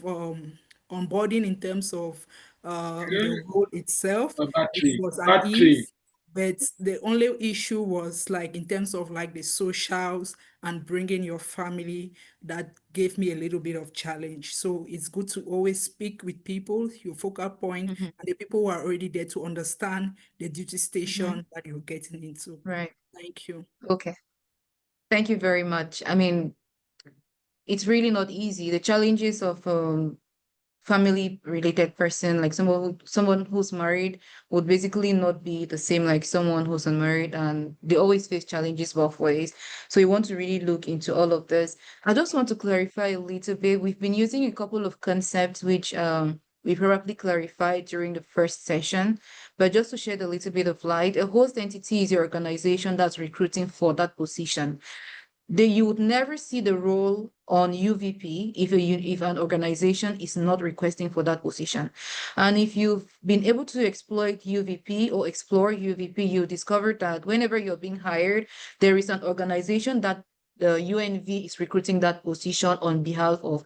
It could be UNFPA, UNOPS, WHO, a lot of agencies. So the host entity is an organization that needs you. So you can never be hired for a role without a host entity. So there would always be a host entity. The host entity is the organization that needs you. And when UNV does a long listing, they send your name to that host entity, and the communication you would now have will be with that host entity for your either exams or competency-based interviews. It is until when that's over, then you still have another interface with UNV where they'll do your onboarding. This onboarding phase, they'll provide you with a lot of orientation related information. They'll take you again all over. What's the UNV process all about? They'll speak about the presentation you saw Stanley do on the entitlements. They'll tell you about this, the money you need, they'll be giving you, how this money will come about, the office you'll be working at, the environment, the security and everything. So you would have like a 2 hours call, either alone or with a whole set of other people who are to be onboarded to that particular location. So that's a little bit of it. So I'm turning over to Betrand on second but last question. I mean, very briefly, like in a minute, what were your first 3 months like? Because Marriane has spoken about her challenges, and sometimes relocating to a new location, a new country, or a new region which you're really not versed with, it would come with some challenges. And sometimes we have a very big expectation of what the United Nations is. So what was it like finally getting to work with the United Nations, an individual finding yourself in a new country, maybe new country where you've not been in, and maybe working in another scope where where you will be contributing to, maybe while learning as well. So what was it like for you over Beryl and then Betrand? Okay, thank you, Marita. My first 3 months as in Brazzaville were there was a mixed feeling actually. It was exciting, having to adjust on one hand and being in the blue flag, as my friends used to call it. So, and on the other hand, first of all, I was proud to be there, proud to be part of the UN system. And then on the other hand, I felt overwhelmed. I think I mentioned this in the last session. I felt overwhelmed trying to understand the structure, the acronyms. That was just another nightmare. The acronyms and the ways of working. A lot of the time, I second guessed myself a lot. and I struggled at some point with low self-esteem because you want to think that they have high standards and you just feel like you can't meet up. So you feel intimidated, which was my case. So I felt like I had to constantly prove myself a lot of the time, and this made me go crazy. Being a perfectionist, when you can't get things right, it just drives you insane. So, but yeah, that was the first 3 months. But as time went on, I was able to learn and adapt quickly. I made mistakes, yes, of course, but each mistake was a lesson that helped me grow and become more confident. What helped me most was being open to ask questions, to talk to my colleagues, to explain what I need to understand or what I don't know. Because a lot of the time we feel like maybe when you ask questions, you will be looked upon as foolish or dull or incompetent. But that's not the reality, because there are many people in the office who actually don't know, but they're scared to ask. Yeah, and when you're scared to ask, you will definitely continue making the same mistakes you've been making because you feel like, oh no, if I ask, they will think I don't know anything. But I think it's the opposite. It's important to ask. Let people know where you need help, because it's not your father's house. You definitely went there Right. to learn. Yeah, you're giving to them, but you also need to learn. So you need to ask questions and also remind yourself that it takes time to adjust, as was my case. Looking back in the 3 months, as I mentioned, it shaped my resilience. I learned how to be patient with myself. It taught me the importance of self-compassion, and I focused on the little wins. When I was able to succeed, great. I was happy for the day. And over time, I moved from feeling lost and intimidated to finding my ground, to finding some footing, and I began to see the value, and I was able to add value to the team. So yes, that was my 3 months. Actually, it spanned beyond 3 months, to be honest. 3 months to get your feet on the ground in the system, 3 months Right. is short. Yeah. Right. Mhm. Right. Thank you very much, Beryl. And there is something you've said that really stands out for me. It's about the humility, the self-compassion, and everything. It's true you should know if you're in here following us. I just want to say that it's true you were hired because of the skills, the skill set, your experience you already have. But trust me, even if you occupy a similar role, there would always be something for you to learn. And one thing I say openly to my mentees is when you don't know, make an effort to learn. It could be making an effort in different ways. Because if you the moment when you don't ask questions, you deliver late. And when you deliver late, you reduce people's perspectives about you. Your reliability rate becomes low, and nobody would seek services from you. They would go to where they can find reliability. And once you become rather a liability on the team, your contract might be terminated as long as it gets expired. Nobody will be looking forward towards your extension. So you buy yourself time when you seek for help. It helps you to explore even more. There is nothing wrong with seeking for help. But the truth about seeking for help actually is you want to show that you've made a conscious effort and you can't push further from there, and always seek for help in a very timely manner. And I'm saying this, Beryl has grown in the system and I'm super, super proud of her. She shares her experience with me. She has served again in different capacities. She has been found very relevant on the team. She has been put on different assignments. If you type her name, she has a couple of publications to her name. She has served in different contexts within the African region because she has been seen very relevant on her team, on her emergency team. So she's a living proof and testimony of little beginnings, but bigger impact with time. So you want to always look at things from that angle as well, right? Especially when you're new to a working environment. So Bertrand, this is over to you. What were your 3 months like? Yes, you earlier said what were my 3 months. I should share my experience in the space of 1 minute. That's Thank you. basically the language which is used when you join maybe an emergency team. Uh, it was full of excitement at the same time challenging. But one thing you have to always take note is that you are time bound, right?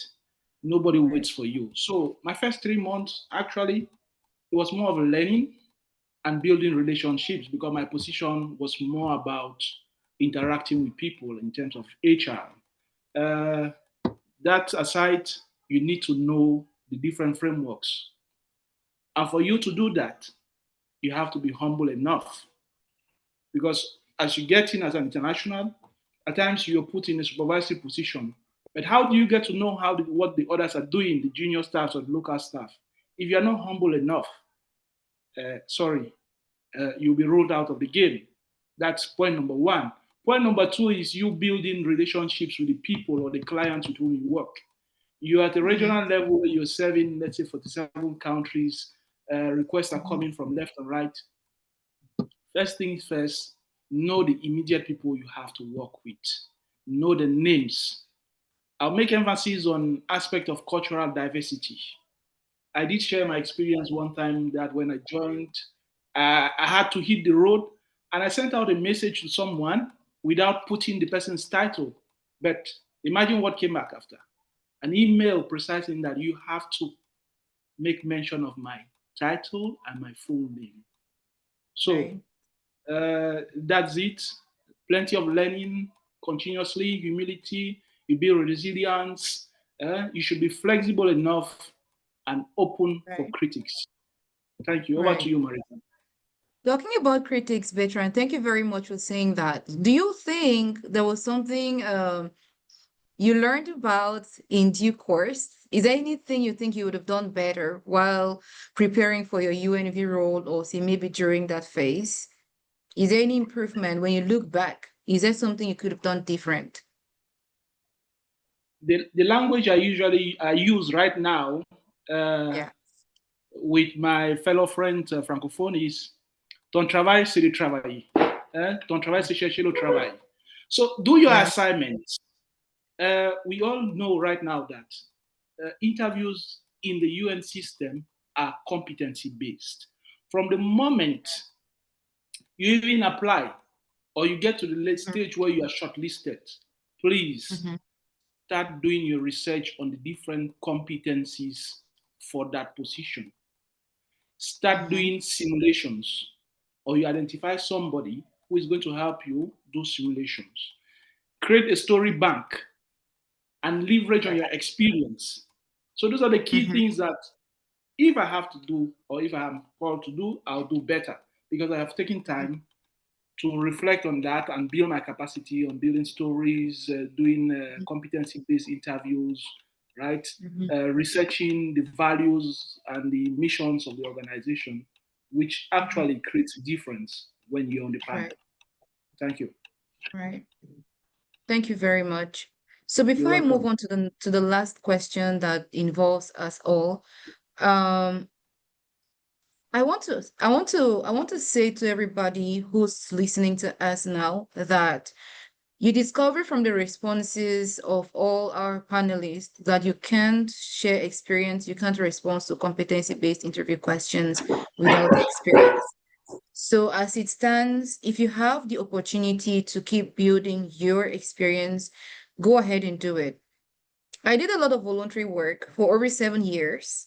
And right now, we all on this panel are still volunteering our experiences, our know-how, so that you who might not have been in these shoes should not be able to make the same mistakes which we made prior, you know. So we volunteered for a long period of our careers. Some of us weren't paid, but we were getting the experience, and that was the most important. Marriane shouldn't have gone to Menganga when she should have been in Yaoundé enjoying her life, eating her grilled fish and living the comfortable life. Now she goes to Menganga where she needs to be under the sun, having sessions under the tree and going to, you know, retarded areas, right? But I always say deferred gratification in career building and development is something very central. So it's either you spend your today enjoying your life and you suffer tomorrow, and you join the crew that keeps saying, better now you, you don't go rich for you. How you be doing rich for them? But while they were growing, you watched them going, you saw them going, but you just weren't willing to make the amount of sacrifices. And I want to say again that people's journeys are not the same. There is people who have it very easy in life. There is people who have things come to them easily. There is people who have things happen for them at a very early stage in their life. You do not want to compare yourself with them. There is people who we were in the university with, they had older sisters, they had older brothers who had this broad orientation, living abroad, getting scholarships. We didn't have that opportunity. So you do not want to start measuring up yourself with those people. Know where you're coming from, know where you're going to. So that takes me to the last question, still regarding UNV generally. What will be the last tip? We wouldn't be having any more sessions around the UNV program, perhaps up until next year. Next month, we'll be moving on to another subject, which will be tackling applications for the chevening. And then later on, we'll be looking at Mandela Washington Fellowship and YALI. And finally, in December, career goal setting to prepare you for January, where you'll be setting your goals. So what will be the last thing which you want to say to anybody aspiring for a UNV role? This question would go to Dr. Paul, Marriane, Beryl, Betrand, and Stanley. And I'll be starting with Dr. Paul. If you were to give advice to somebody listening to us right now who doesn't know what the UNV program is, or who has been applying but hasn't been long-listed or short-listed, or who hasn't been able to go through this entire phase or had this experience, what will be that last thing you want to tell the person, or last things you want to tell the person? Over to you, Dr. Paul. Okay. Thank you. Thank you very much. I think the first thing that I will say is, whatever the outcome that you have had so far, having started or not, just continue. Right. Because a lot of times, some of these things need perseverance. I myself, before becoming a UNV, I think I cannot tell you the number of times I've applied. So please keep up, continuing to try. That's the first thing. The second thing, I think I've already said it. See how you can improve trying. See how you can make your profile better. See how you can make your preparation for interviews better. And be a bit audacious in this. I read one of the questions about feedback. Sometimes, yes, there's a lot of recruiter who don't provide feedback. Just try something, like that young lady who came to LinkedIn and just shot an email. Try something.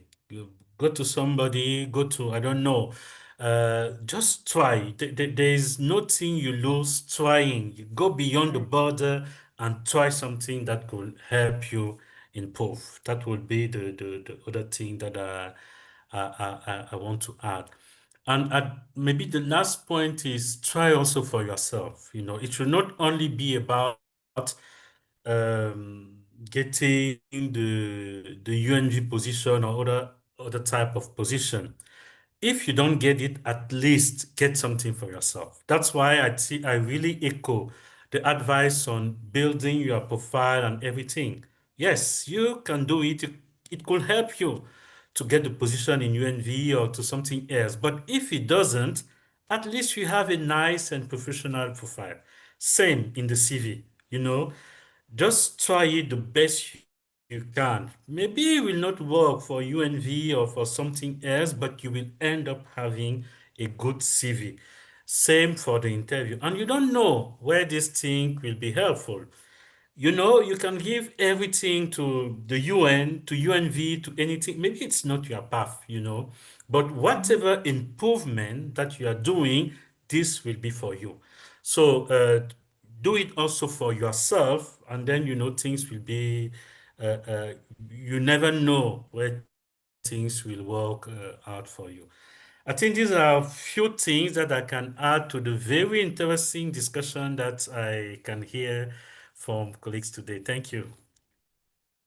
Thank you very much. So, Betrand, I see you're still on the call. Would you want to drop your 2 cents before moving?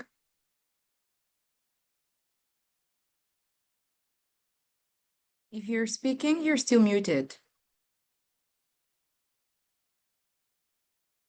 Okay.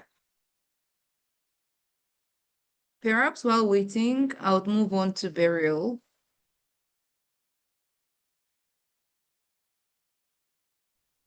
Okay, thank you. So before we go, I have two things to say.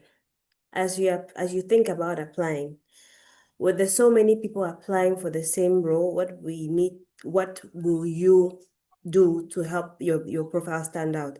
It could be being bilingual, having a diverse skill set, maybe some professional certifications or some unique experience. But whatever it is, as you apply, prepare yourself to stand out.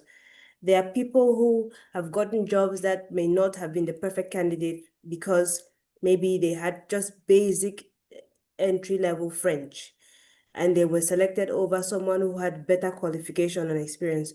So always try to have an added value that can make you stand out of the masses.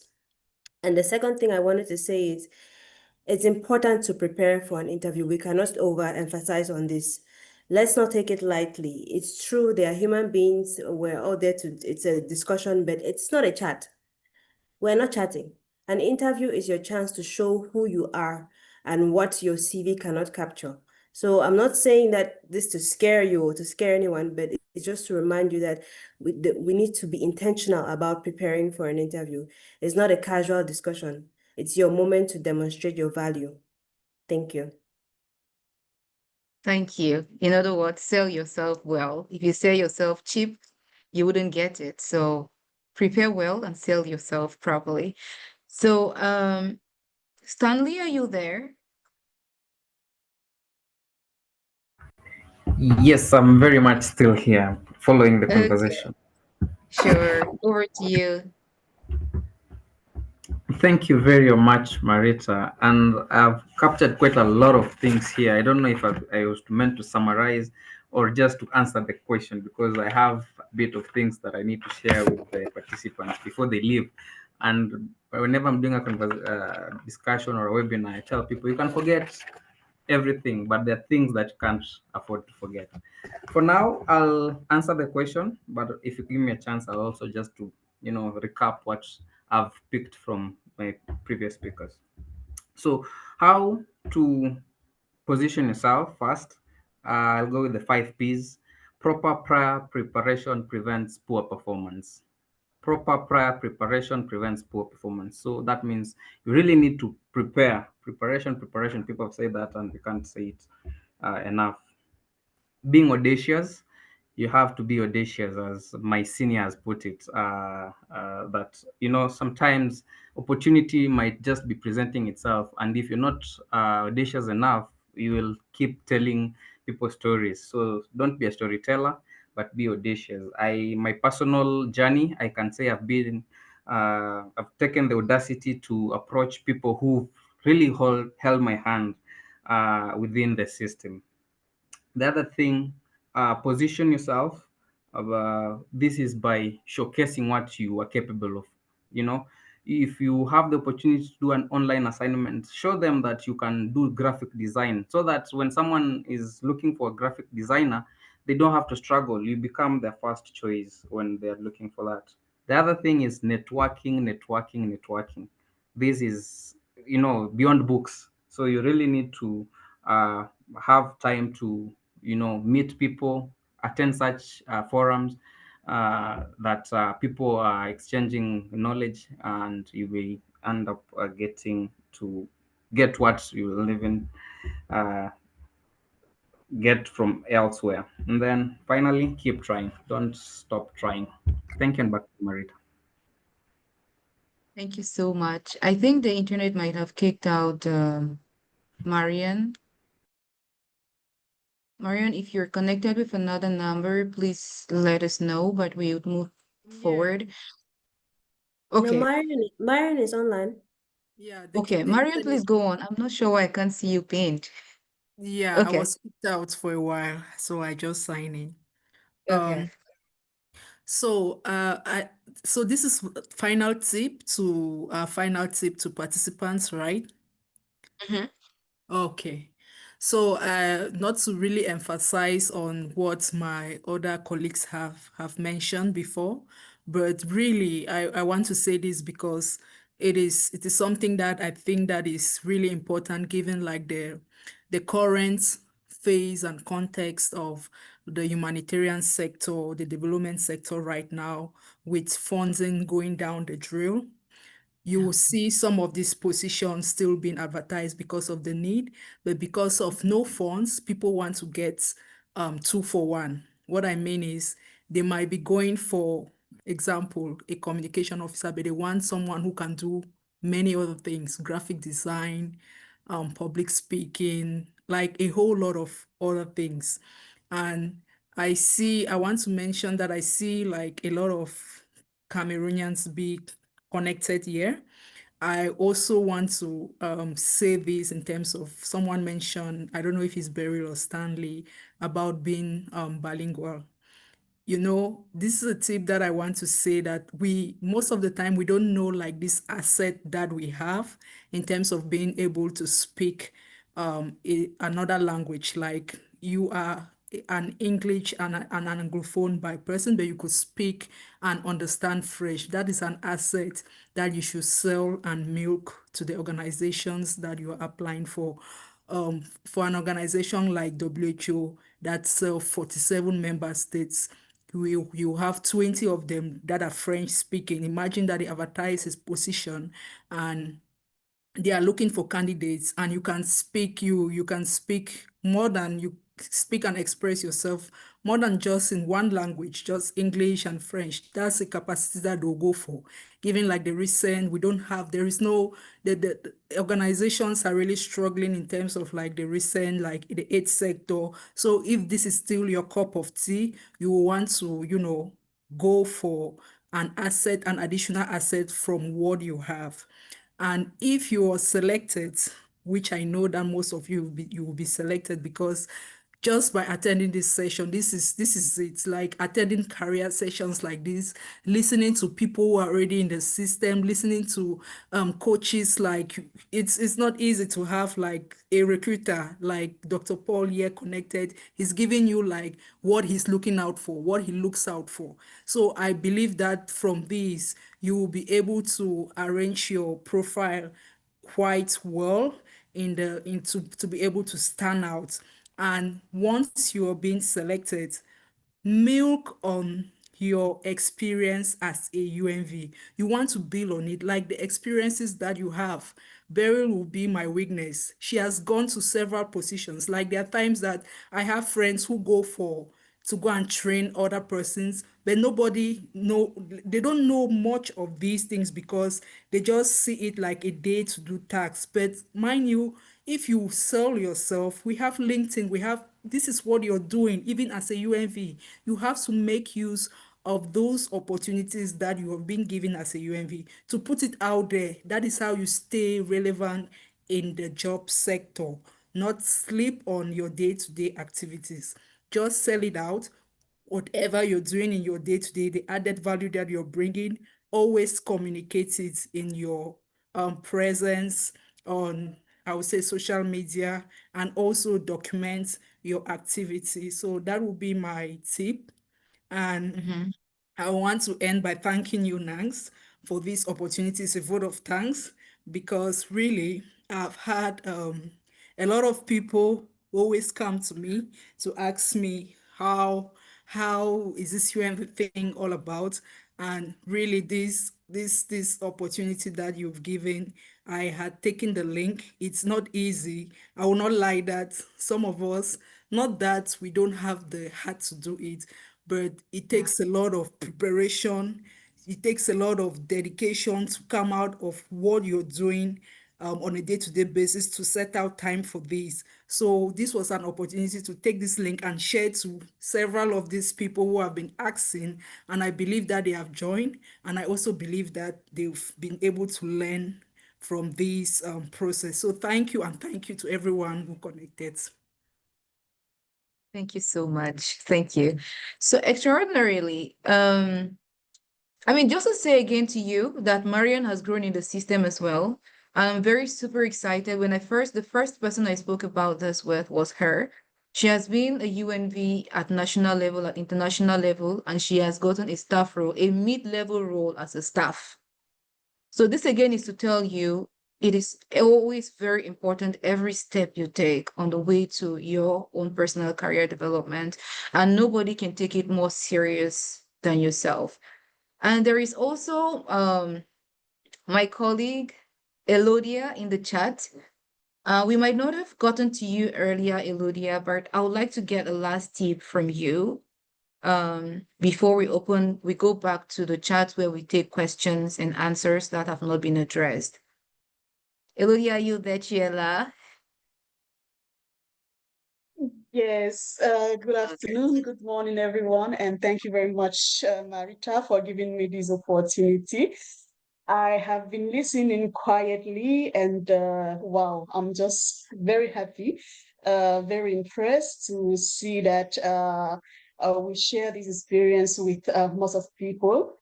And I'm particularly happy to hear the experience of Marriane, because we went through almost the same path, being a national UNV in Cameroon and then international UNVs in Brazzaville. So it has been such a pleasure. And I also had the opportunity to meet you, Marita.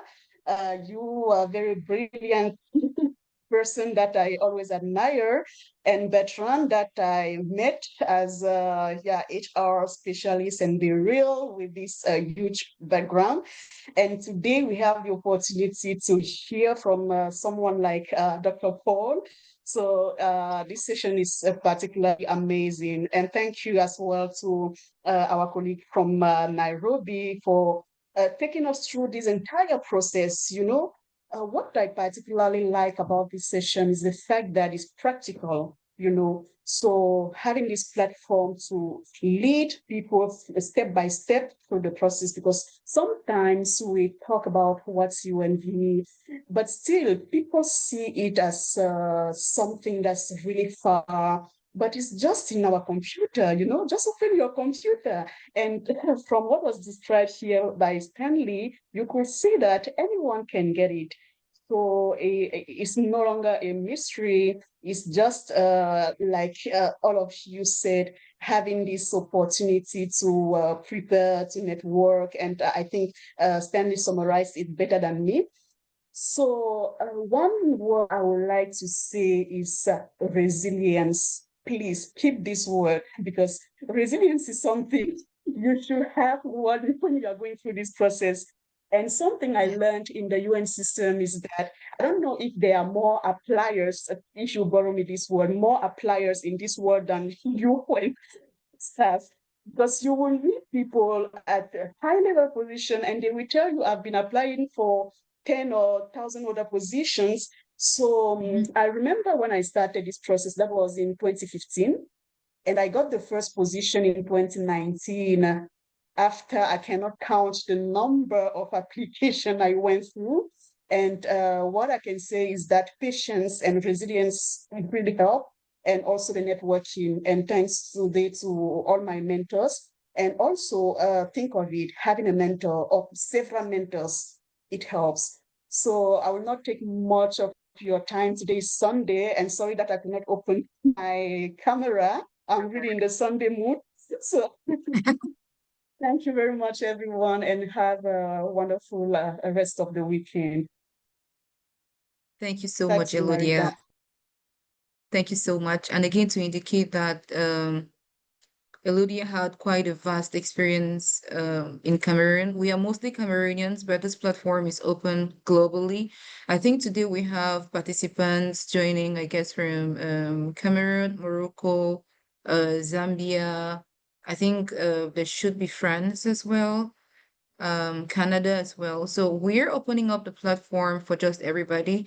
But for our panelists for today, we had mostly Cameroonians and a Kenyan on the panel. So I want to say that Elodia had a very vast experience in Cameroon, working, volunteering as well. We've had a lot of conversations backstage, and she's such an amazing person. I have listened to a couple of her colleagues, and they will appreciate her from today to tomorrow. She's also that one humble, down to earth person you'd want to talk about, or you'd want to meet as you journey through your career process. She's very open to learning, despite how much she's grown in her career, and she did a good job in her UNV role, evolved to a consultant. You know who a consultant is? It's an expert, you know, became a consultant in the same system, and today she's even international. She's at a bigger level. So again, it's to say that, like she talked about resilience, she's not just talking about resilience for the sake of saying so, but because she's a lived experience. So we are here to tell you nothing short of the truth. You must be perseverant. So again, I'll just turn over to the chat and take a few questions. Oh my God, I see a very, very long text. I'm scared. So I see this question. Beryl was taking a few of those questions, made mention of career goal. I see this from Pin Pen. You made mention of career volunteerism as a graphic designer. I found myself as in each example, LinkedIn professional. So first off, it's beneficial for you to be digital marketing. They'll say it's important for you to be T-shaped. What does this mean? It just means to say that you might have a specific area where you have much expertise in, but take time to be specific. Nobody would hire you because you're everywhere, but you must have one particular thing that you're good at, you're amazing at. For example, I'm a gender expert. This is my area of work. I do gender mainstreaming in health programs in order to ensure equity and also health equity and fast track us reaching our goal of leaving no one behind on universal health coverage. But what else can I do? I can do video editing. The last video for the last session, I'm the one who edited the video. I have taken a course on becoming a virtual assistant. I did that course and I can do it. It helps me even in my own work life. The flyers you see for this session, I'm the one who developed all of those flyers. All the video, the recaps you see, I'm the one who did all of those things. So this is just a few other skills I have among many other skills, right? But what Marriane, okay, she's back on the call. She was highlighting was a little bit of those things helps to sell you. And there is space, I think, on the UVP when you would go through creating your profile. You can see where these other skills fit. Because at the moment, people want to see how they can use fewer resources in hiring, but get bigger results. So you want to invest in yourself, but have this focus. You can't afford to just be everywhere, have additional skills. Marriane, do you want to speak to this very briefly? Then we move to the next question. Yes, I think that yes, it's good to I mentioned about documenting even on social media platforms. And I think the question falls around how to document as a graphic designer and videographer on he had mentioned that LinkedIn is more professional compared to Instagram and Facebook. As a graphic designer and a videographer, there are so many things that I want to Yeah. believe that you've done that you can advertise on each platform. You can on LinkedIn, yes, you can say this is just an example. You could maybe have been invited to cover videography for an event, and that video is up, and there's a link to that video. Why not take the link to that video and put it? It was a pleasure for me to have created, to have been, to have developed these. Then you give maybe a little of your experience, what you did to be able to project that video. People want to see those things. When you write those things in your CV, fine, but most of the times these recruiters are not there to be able to tell if you can do this. But when you've been able to put this in your various socials, it could be LinkedIn, it could be Facebook, you have the opportunity to state. Maybe you can just give your experience while developing that product, or if it was a moment of pride for you, what you did to be able to come up with such product and what you can do in those services. It's about how to coin your message and how to sell yourself. For me, as a videographer and a graphic designer, this is what people want to look attractive nowadays. Your role is in demand, I want to believe. And the Yeah. thing is how you put out your work. If I go and I see a video that really attracts, and I want to see the person who did this, and I'm recruiting for that role, I will look at those work, then I will go for you. So selling yourself doesn't mean that you limit yourself to a certain network. You can put it on anywhere. Like there are reels that you could put on Instagram stating that you're the one who did it. Facebook, same videos that you could share. LinkedIn, same. So that's what I meant by that. And Oh, the network kicked her out again. But I guess the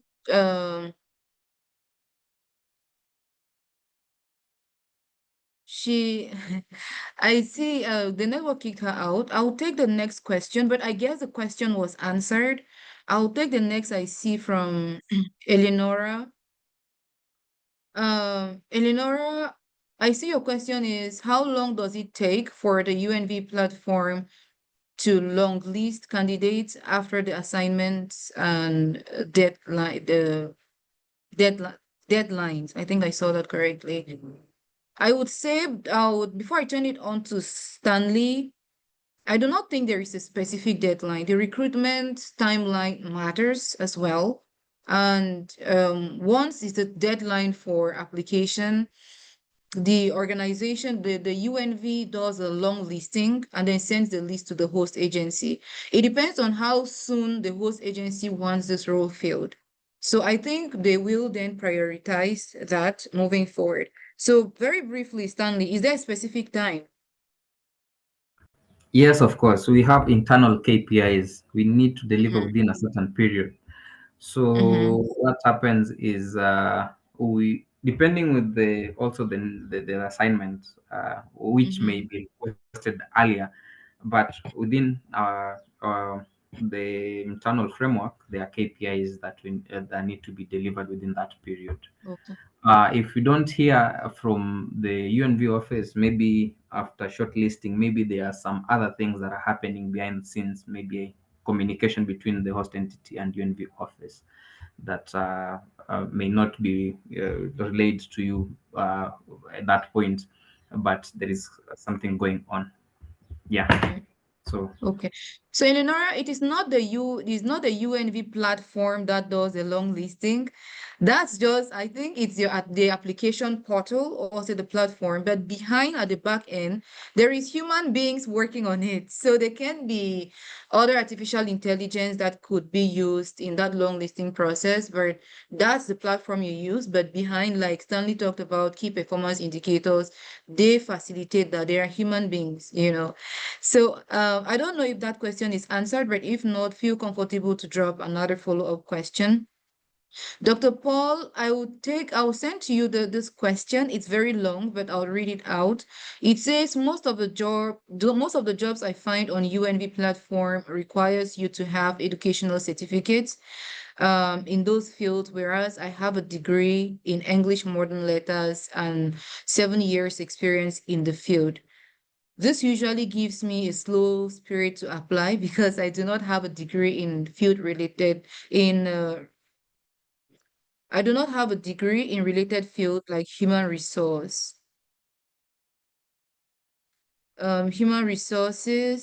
programs coordinator, project writing, etc. What advice can you give me? Dr. Paul, would you want to speak to this?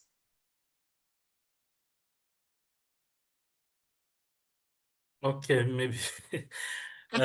Two things. The first one is that actually the criteria, including eligibility criteria, degrees are part of it, are not defined by UNV. They are defined by the agency that are recruiting, and they depend a lot on the type of position that is being recruited. I know a few positions, for example, for community volunteer, many of them, they don't even require, I mean,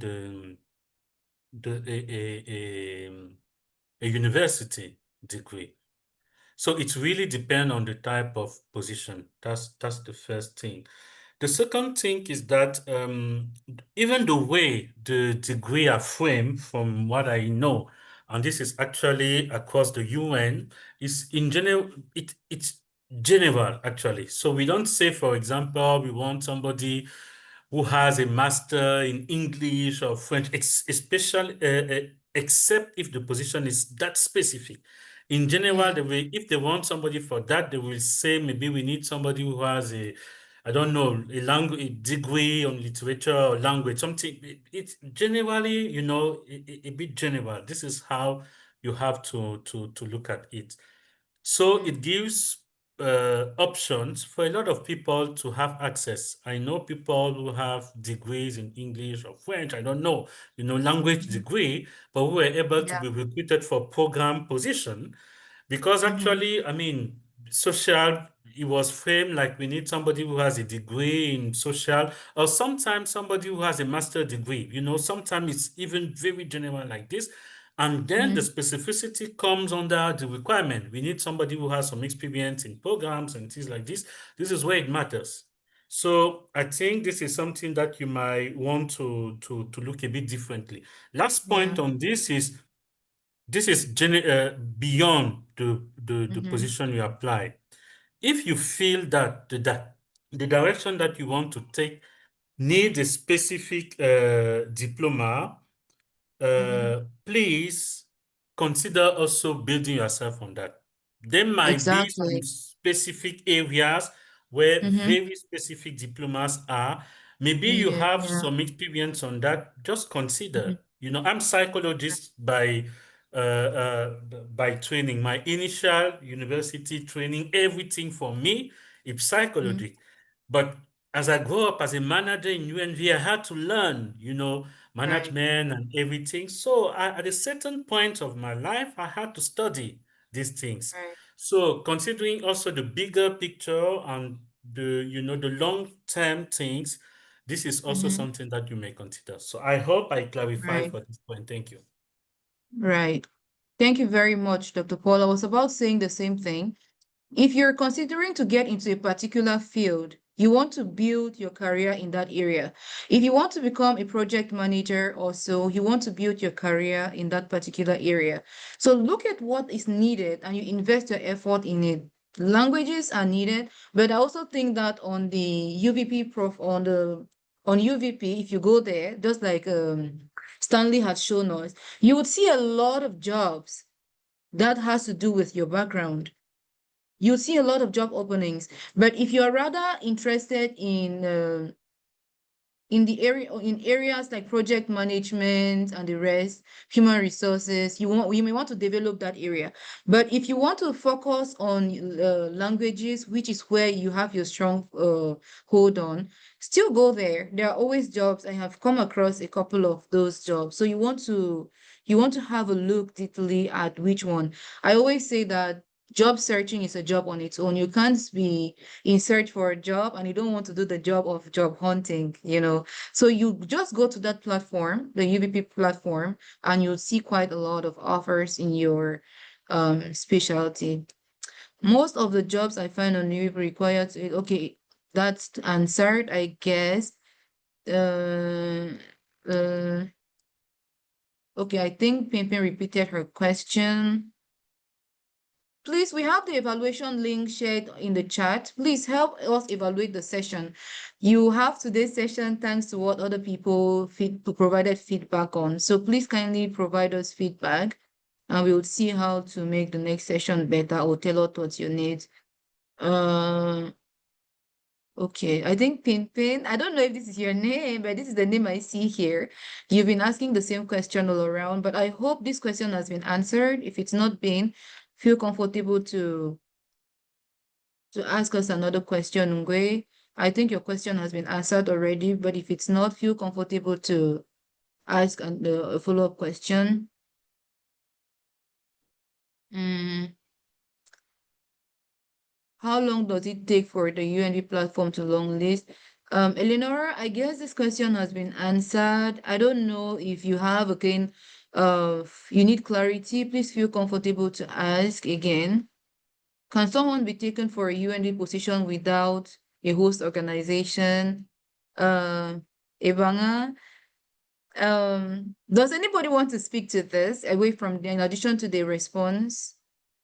Can Marita, That I has I been think I think that with question was already answered in the chat by Betrand. Betrand? Yeah. yeah. And also So I'm just to saying brief that up on it, Marita, is just yeah. to to beef up what Betrand had said, it is Right. we are responding to the need on host entities' need. So we can't just put it up. And also to remind participants that UNV is also a host entity. So UNV can also advertise within the platform. Thank you. Okay, super. I think we've gone through a host of the questions. We will definitely be sharing this recording. Reason why we share the WhatsApp group, because we do not know you individually. We've tried to build a community where we currently have over 100 group, I would say group members.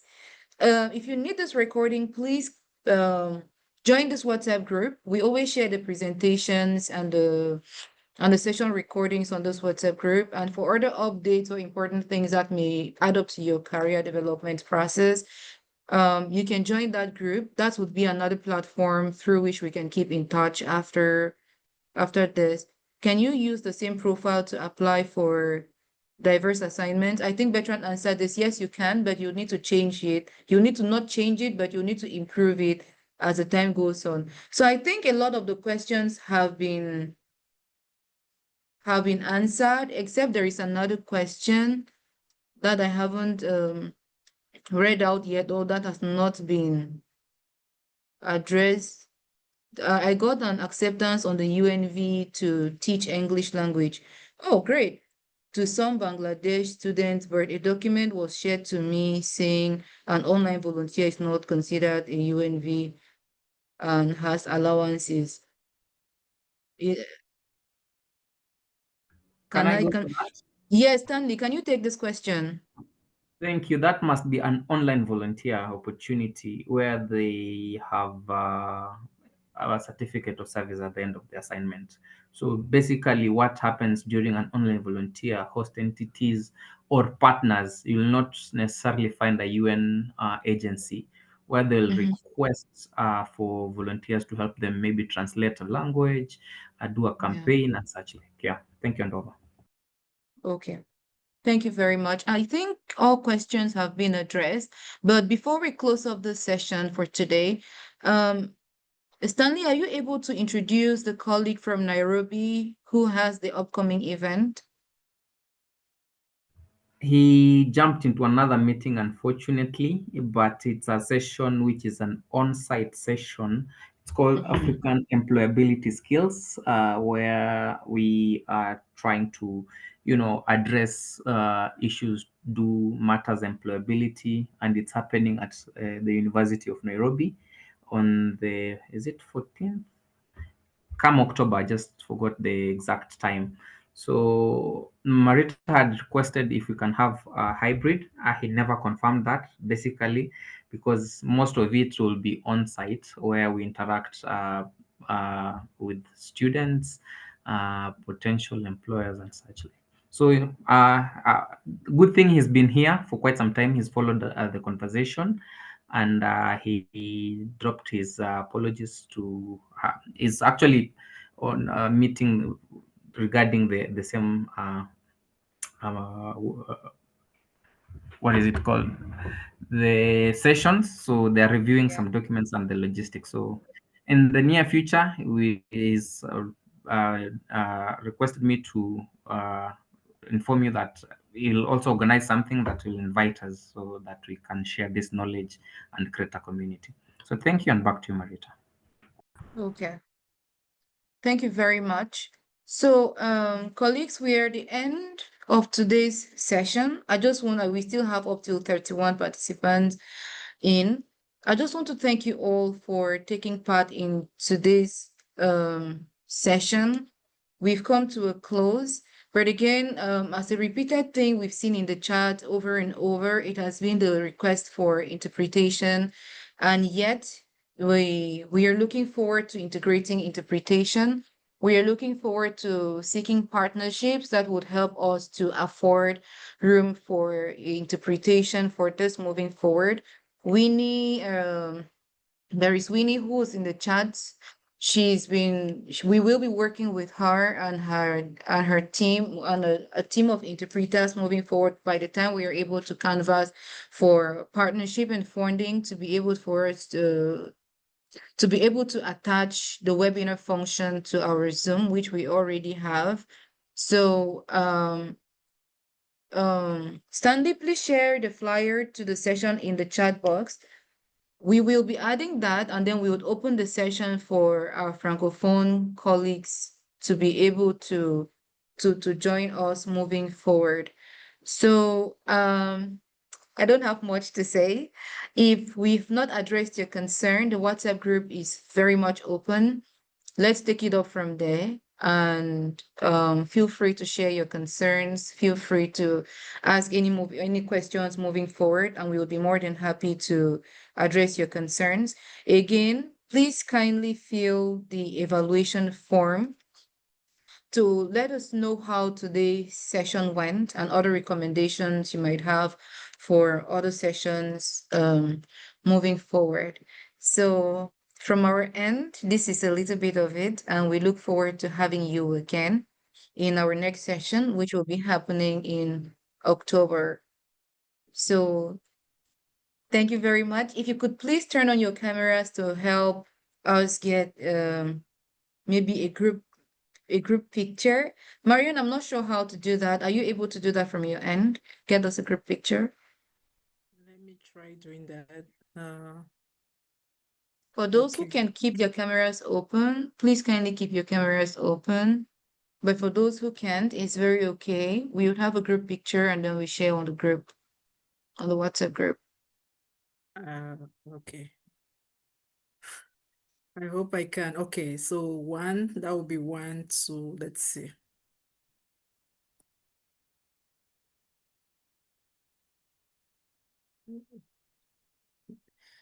All right, I think I tried my best. Okay. Thank you so much, everyone. And this is a bye-bye from our end.